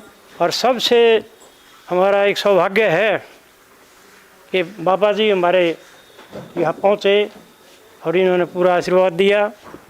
बात कहने के लिए कुछ नहीं है, भाषण कुछ नहीं है, क्योंकि आप जितने बोले हैं सब में असली दर्द बोला है, असली दर्द बोला है। हमने बच्चे थे जब सुना करते, जब जनसंघ पार्टी दी आड़ी हुआ करती। और पुरानी बात बताता हूँ, लहरी सिंह पता नहीं कैसे जनसंघ की टिकट ले आया और सारे गाँव में हमने बोले भाई लहरी सिंह या टिकट तो तेरी गलत है, इसको कोने वोट दें हम। लहरी सिंह ने एक बात, जो बहुत चालाक होते राजनीति वाले, तो भाई और निशान है, जनसंघ का दीवा है, तेल तो हमारा लगा इसमें। और वो सारे के सारे एरिया में एक भावना बन गई, भाई काई में आगे शुरुआत में एमपी बना दिया, जनसंघ का एमपी। हमारा नेता चौधरी लहरी सिंह बहुत बड़े आदमी थे। तो ये बूढ़े हमने कहा करते भाई ये कदम हरे ना हुए RSS वाले। और सारे बकाई में आगे बताओ कहते कोई जा करता कावड़ लेन, हमने कावड़ कोड़ देखी नहीं। ये बाद में कावड़े वाले घने हो गए, हद मस्तार रखा है। नरी कुर्ती चल छोटराम ने दो ही बात कही थी, वो दो ये ना मानते हम। एक तो सुन पहचान लो और एक बोलना सीख लो। अरे भाई इतिहास भी पढ़ो, हमारा भाईचारा कितना पुराना है, किस किस के साथ भाईचारा किसने निभाया। बुढ़िया भी हुआ करते कि वो जो गए ना, जो मुस्लिम थे हमारे भाई, गोत भी मिलते उनके साथ, वो इनसे घने अच्छे थे, RSS साड़ा थे। ये भी कहा करते, जयसिंह जी प्रधान जी ने सारी सुन रखी हैं। तो ये पूरे सब ने जो बड़े एज के हैं बहुत सुन रखा है। तो वही हमने एक तो दुश्मन को नहीं पहचाना। अरे हमारे बच्चे मानते नहीं, सबसे बड़ी समस्या तो ये घर से चालू होगा सुधार। बच्चों को कैसे मनाएं, बच्चे गलत सत्संग में जा रहे हैं। ये भी इन्होंने क्या ड्रग आने लग रही है, कहाँ से आओ है, अडानी की उसमें आओ है, बंदरगाह है, और फिर भारत में भेजे हैं। और उस पर कोई अंकुश नहीं है, क्योंकि सरकार में हाथ है सरकार का। सारे बच्चे पहले पंजाब में बढ़ी, हरियाणा में बढ़ गई, फिर देश में बढ़ जाए, क्योंकि उनका बिजनेस हो गए। ये धार्मिक बिजनेस तो था ही था, धर्म भी अफीम लिखा है, तो छोटराम जैसे लिख के जा रहे हैं, धर्म की बात फलाना भी अफीम जैसा है, ऐसा भावना बदल देता है। तो ये अब ये नशा और लिया है, तो हमने बच्चों को समझाना पड़ेगा, जागरूक करना पड़ेगा। और जो अंत में हमारे बाबा जी ने बात बताई कि भाई छोटे छोटे भी करो प्रोग्राम और बड़ा भी कर दो, क्योंकि हमारे भाई हैं, आपस में हम सब भाई हैं। और भाई सरदारों का तो इतिहास, सिक्खी का इतिहास देखो आप, कितनी कुर्बानी का इतिहास है, जाटों का इतिहास। जाट का दौर पहले सिख तो हमारी रक्षा के लिए ही तो बनाए थे। गुरु नानक जी, गुरु गोविंद सिंह जी कुर्बानी दी है हमारी रक्षा के लिए, हिंदुओं की रक्षा के लिए। और हम हिंदू भी नहीं थे, हमारे ये हम तो वैदिक थे। तो छोटा हमसे पूछा गया धर्म जनगणना, तो उन्होंने लिखा वैदिक धर्म, उन्होंने कहीं नहीं लिखा हिंदू हैं हम। और हमारे ओम प्रकाश धनखड़ जी बैठे हैं, सर्व खाप के प्रधान, ये धन्य को कोर्ट ने भी मना कर रखा है कि हिंदू कोई धर्म नहीं है। कोई हिंदू को धर्म कहेगा तो उनके खिलाफ केस भी हो सकता है, लेकिन फिर भी चला रहे हैं। और कहीं रजिस्ट्रेशन नहीं आजकल इसका, RSS का आज तक कोई रजिस्ट्रेशन नहीं। और पहले तो घने साल तक झंडा भी ना लगाया, तिरंगा झंडे का विरोध कराया। तो ये देश विरोधी आदमी हैं, देश विरोधी थे। इसीलिए आपको पता है सबसे बड़े नेता हमारे, हम जिसको मानते हैं, जिसने हमारे देश में एकता के लिए सारी रियासतों को एक किया, सरदार पटेल जी को का नाम आता है देश को एक बनाने में। तो सरदार पटेल जी ने मैं बैन लगाया इन पर। सरदार पटेल जी ने RSS पर बैन लगाया था। यदि अच्छी होती तो बैन क्यों लगाता पटेल साहब? अरे भाई छोटा तो रोज़ बोल जाया करते इनके खिलाफ। ये एक तो दुश्मन पे चढ़ दो और एक बोलना सीख लो, अपने अपने डीएनए ने पहचान दो। सारी दुनिया में सिखिज्म है आज के दिन। मैं इसलिए नहीं करा कि बाबा जी बैठे हैं, आप भाई आ रहे पंजाब से, मैं इसलिए कह रहा हूँ मेरे हमने देखा है, हम आंदोलनकारी रहे, जेड़ों में जाना पड़ता है। पहले जेड़ों में कई बार गए, सारे गुरुद्वारा में रोटी खाया करते, गुरुद्वारा में सोया करते। चाहे चंडीगढ़ गए चाहे दिल्ली गए, गुरुद्वारे खुले आम, कोई पैसा नहीं लेते, कोई श्रद्धा से दिया हो तो दिया हो। तो ये सारी बातें हमने पहचाननी चाहिए, जो बड़े कह गए उसको मानना चाहिए। और भाई ये जो है ना, ये एक आधा बहुत सिद्धांती बन रहा है, राजनीति में हिस्सा नहीं लेना चाहिए। ये 4-5 आपने सुने होंगे। एक तो आर्थिक पहलू अच्छा होना चाहिए हमारा, उसमें हमारी नौकरी मिले या कृषि अच्छा काम करें। नौकरी ख़त्म कर दी सारी, क्यों? नौकरी हमारे ही बालक ज़्यादा काम कर लगते थे, नौकरी चाहे छोटी थी चाहे बड़ी थी, बहुत नौकरी करते हैं हमारे बालक। ये तो और काम तेरे बहुत काम है इन अपने तो 2 ईट लावें, चंदा भी मारा उन्हें बड़ा बनाने से मंदिरा ने आमदनी होती है इनकी, पैसे हमारे लगे हैं लोगों के। तो हमारे तो खेती करके कमा खाते थे, मेहनती आदमी थे हमारे डीएनए वाले जितने भी हैं। जाति की बात नहीं है, डीएनए की बात थी ये। तो ये बातें की कह रही थी मैंने। दूसरा आज का जो विषय है, आज का विषय ये बिल्कुल एक तो कमेटी का दून साहब ने पहले ही रखा था, एक कमेटी ज़रूर बननी चाहिए, क्योंकि लिखने पढ़ने के लिए कोई न कोई कमेटी तो होनी चाहिए। दोनों प्रधानमंत्रियों को लिखें और ये कहें भाई हम इसके खिलाफ हैं, झगड़े के खिलाफ हैं, और वहाँ शांति स्थापित कराए दोनों सरकार मिल करके। बड़े बड़े जो विश्व गुरु के हैं ये दो, तो विश्व गुरु तो शांति स्थापित करे गए है, तो उसका पत्र लिखें, कमेटी बनाएं। और उस कमेटी में भाई मैं तो बहुत दिन से देख रहा हूँ, ये जो युवा साथी हैं वो काम करेंगे। अब हमारे जैसे हैं, जयसिंह जैसे हैं, ओम प्रकाश जैसे हैं, ये पुराने हो गए। ओम प्रकाश में भी घनी हिम्मत रह रही है। और पहला एग्जाम्पल ये और देखा है मैंने जयसिंह लाहौद जी का, कि खाप पूरी की पूरी एक राख रहे बताई ना, खापा घनी बनवा दी ना, तो सारी नकली खापे बना दी। ये राख रहे हैं एक अपने संगठन की। अब मलक खाप कितनी बड़ी थी हमारी, हुडार मलक इनका तो मुकाबला ही नहीं था। अब मलक का मेरे कितने प्रधान बन गए, 24 ही शेर थी हमारी, शेर जैसी, उसकी कई प्रधान बन गए। बनवा दिए इन लोगों ने राजनीति ने। असली को पहचानो, दुश्मन को पहचानो, जो इनके बन रहे हैं ना उन छोड़ दो, जो अपने ये काम कर रहे हैं उनको मान लो। और ये जो कमेटी आज की बने, इसका नाम दून साहब अनाउंस कर दो, और पत्र लिखो दोनों प्रधानमंत्रियों ने और वहाँ के भाइयों ने, अपने अपने ने बिल्कुल सही बात आ रही है उनको समझाएं। वो पढ़ने गए हैं वहाँ, नौकरी करने पढ़ने गए हैं, तो पढ़ाई करें, नौकरी करें। लड़ने की हमारी कल्चर नहीं है। खापों का, पंचायतियों का ये काम होता है कि एकता बढ़ाना, लड़ाई बंद कराना। लड़ाई बंद करने के लिए मेरी अपील है, सब मेरे ख्याल में ये प्रस्ताव पास करेंगे, हाथ उठा प्रस्ताव पास कर दो कि वहाँ लड़ाई बंद होनी चाहिए। और उसका अच्छी तरह से ड्राफ्ट बना करके दोनों सरकारों को ये कमेटी बनेगी, ये भेजेगी। और सबका बहुत धन्यवाद आकर। अध्यक्ष जी के अनुमोदन की तरफ से मैं ये बातें रखना चाहूँगा पंचायत के समक्ष। जो बात आई अध्यक्ष जी ने कही कि एक तो दोनों सरकारों को, प्रधानमंत्रियों को पत्र लिखा जाए खाप पंचायत की तरफ से कि वहाँ शांति बहाली हो, और सरकार को, भारत सरकार को एक उच्च स्तरीय जांच का आदेश भी दिया जाए। क्या सभी सहमत हैं?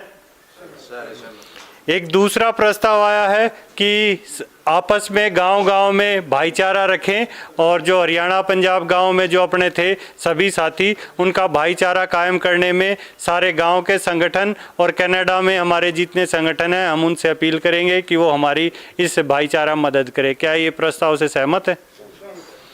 तीसरा प्रस्ताव है, हम कनाडा गवर्नमेंट से भी ये कहना चाहेंगे, उनको पत्र लिखकर आज की पंचायत की तरफ से, कि इन बच्चों को जो झगड़ा हुआ है इनके प्रति नरमी बरती जाए और इनको माफ़ भी किया जाए, वहाँ इनको डिपोर्ट ना किया जाए या इनके खिलाफ कार्रवाई ना की जाए। तीसरा प्रस्ताव ये सहमत है? तो आज की पंचायत के 3 प्रस्ताव थे। आप सभी आए, बहुत बहुत धन्यवाद। और सभी खाना भी लगा हुआ है, काफ़ी देर से लंबा चल गया प्रोग्राम, तो उसके लिए भी सभी खाना खा के जाएं। एक बार अजय, वो भी अपने बच्चों को गाइड करें। ठीक है, चौथा प्रस्ताव डाल। अच्छा, रिक्वेस्ट ये है, हाँ जी,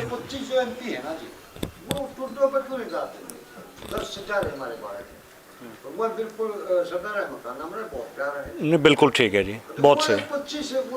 उनको भी पत्र लिखेंगे, उनको लेटर लिखेंगे, बताओ जी, लेटर लिखेंगे। अच्छा, एक आखिर में बस यही बात है जी कि आप सभी का एक तो बहुत बहुत धन्यवाद। और ये एक कोशिश दास ने की थी कि भाई ये एक प्रोग्राम हमारा सफल हो, तो आप सभी आए इस प्रोग्राम में, क्योंकि हर प्रोग्राम में जो है वो कमियां रह जाती हैं, तो जो भी कमियां रही हैं उसके लिए जो है मैं क्षमा प्रार्थी हूं कि जो भी इसमें कमी रही हो, क्योंकि सभी को टाइम भी नहीं मिल पाया और हम लोग जितना टाइम सभी को बोलना चाहिए था उस हिसाब से नहीं भी बोल पाए। लेकिन एक कम से कम एक सिलसिला जो है ना वो शुरू हुआ है इस एकता का, और ये सिलसिला जो है ये लंबा चलना चाहिए। ये ऐसा नहीं हो कि ये कोई पहली मीटिंग हो, आखिरी मीटिंग हो। ऐसी मीटिंग समय हर 3 महीने में, एक रिक्वेस्ट मेरी ये है, हम लोग करते रहेंगे और आप सभी जो है इसमें हमें आशीर्वाद देते रहना जी।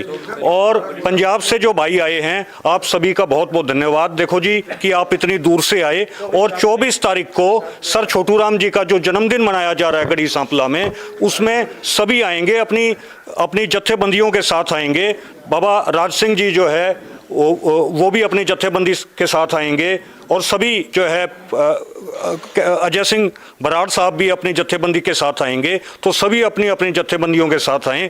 तो बहुत बहुत धन्यवाद, और कोई गलती रह गई हो तो उसके लिए क्षमा प्रार्थी जी। वाहेगुरु जी का खालसा, श्री वाहेगुरु जी की फतेह।